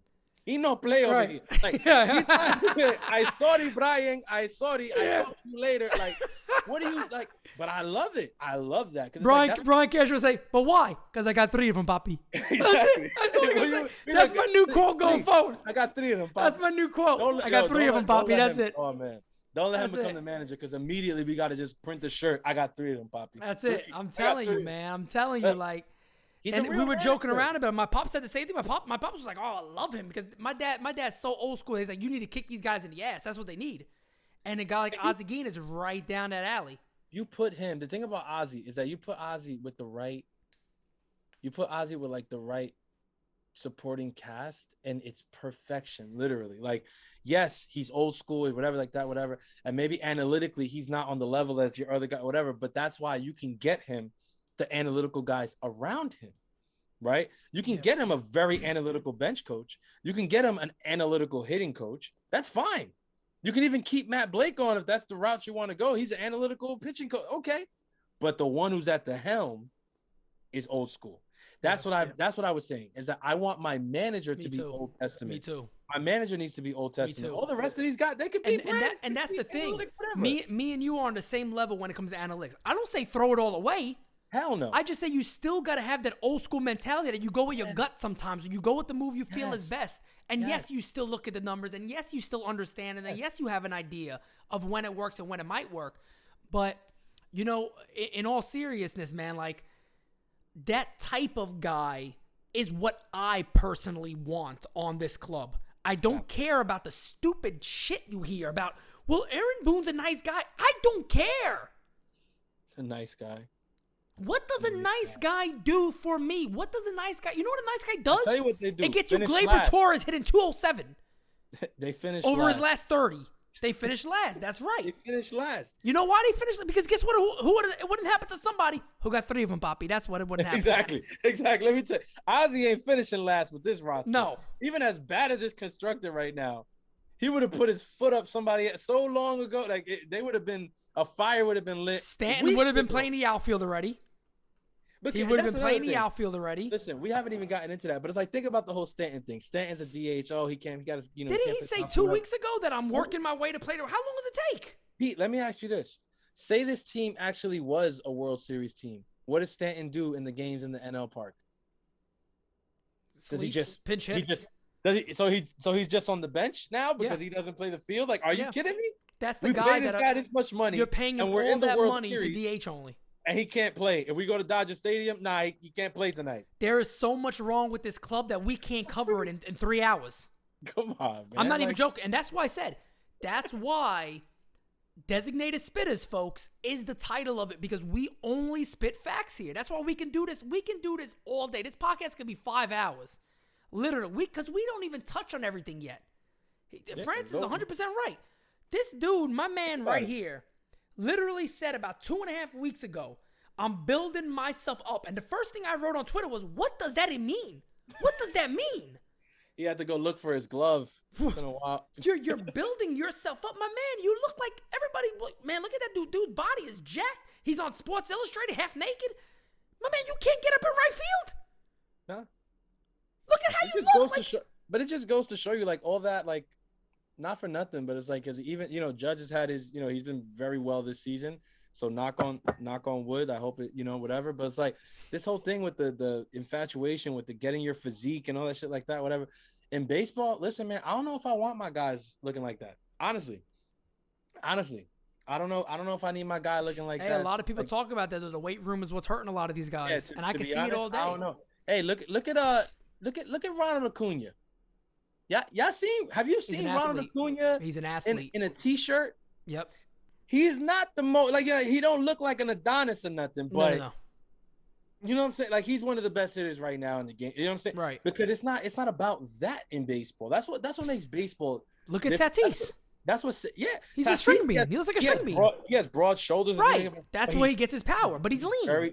He's very slim. He's very slim. Flexible. Flexibility. To me, give me that. Give me that. Right. Like, I don't need the muscle bound, all of that. Like, well, the funny thing is like, obviously my dad saw Mantle, so he's always big into that. And if you saw Mickey Mantle was built like a tank. Yeah. He was built like a tank. You know what I mean? Willie Mays. These guys weren't the biggest dudes in the world. Mickey Mantle wasn't tall, like super tall, but he was built, like you said, he had the broad shoulders. He was very broad. Big forearms. They were strong. Yeah. Yeah. It's like a lot of these guys now, it's like these are super bodybuilders. They want to build up. Like, but it leads to injury. It leads to wearing down your muscles. You're not going to be as endurance. You're not going to last a full season like a lot of these other guys are. It's just it's odd. I don't know. I don't know everything that goes into that, but I know exactly where you're coming from. I want to see more guys. And hey, look, the athletic side is like what we talked about. Look at the guys we're talking about going to get. Tapia is a guy who has the Fernando Tatis build. Estevan Florial, he's cut from top to bottom, but he's lean. Yeah. And he can move. Athletic. Adam Frazier's a small guy. He has like that Brett Gardner type build. They're just a stocky small guy that could run. That just a gritty guy. He could play ball. Scrappy. I like Scrappy. Adam Frazier, like I'm telling you, just look at this guy. He just screams ball player. 100%. Adam Frazier is your prototypical ball player. He's the guy that you know is going to give 120 every single day. Every single day. That's why I look at that and I'm just like, I honest to God, if by some nightmare that man were to don a Red Sox jersey, and I have to look at the second coming of Dustin Pedroia, That shit's gonna suck. but only better. Like I don't know suck. what I'm gonna do with myself. Do you know what he would bat in Boston with Fenway? The way he drives the ball to left field, also he sprays the ball everywhere. It'll be a joke. You think he's hitting doubles now? You haven't seen nothing. And yet. They listen. I understand. Listen, I understand that Boston doesn't need him. The offense is pretty solid where they're at right now. Whatever. But that's the thing is that, hey, the Dodgers were pretty solid, and they still went and traded for Mookie. You know what I'm saying? They had a decent offense before Mookie got there. Like, teams do it all the time. You could always strengthen your strength. You could always strengthen your strength. Teams do it all the time. It's how you do it, though. Yeah. It's how you do it that's important to me. So it's like, like I'm disagreeing with how Cashman has done that over the years, but I'm saying it's not something that doesn't need to be done. It needs to be done. It's how you go about it. How you do it. It's how you go about it. And with that being said, guys, episode number 2 is in the books. Let me tell you guys something, though. Next episode is just going to be called We Got Number 3, Poppy. That's it. That's the episode. We got 3. We got 3. That's going to be it right there. But no, everything we covered today, again, we hope you guys enjoy it. Designated Spittaz, folks. It's literally what we do. We like Godzilla in here. That fire breath just going to come out every single time. And we expect it, too, from anybody going forward that we interview on here. It's going to be the same deal. That's why you guys love it. That's why you guys enjoy it, because we only spit in truth and spit in facts. So, again, for the Simonetti source, man over here. Lee, hold on. I'm going to give y'all my new sign-off. Remember, guys, our best episode is the next episode. Hey. So like, subscribe, keep watching. Stay with us. Let's go. Facts. Do me a favor, everybody. At one Francis Lee. Oh, yeah. Follow him. Follow him. I will be insulted if you don't.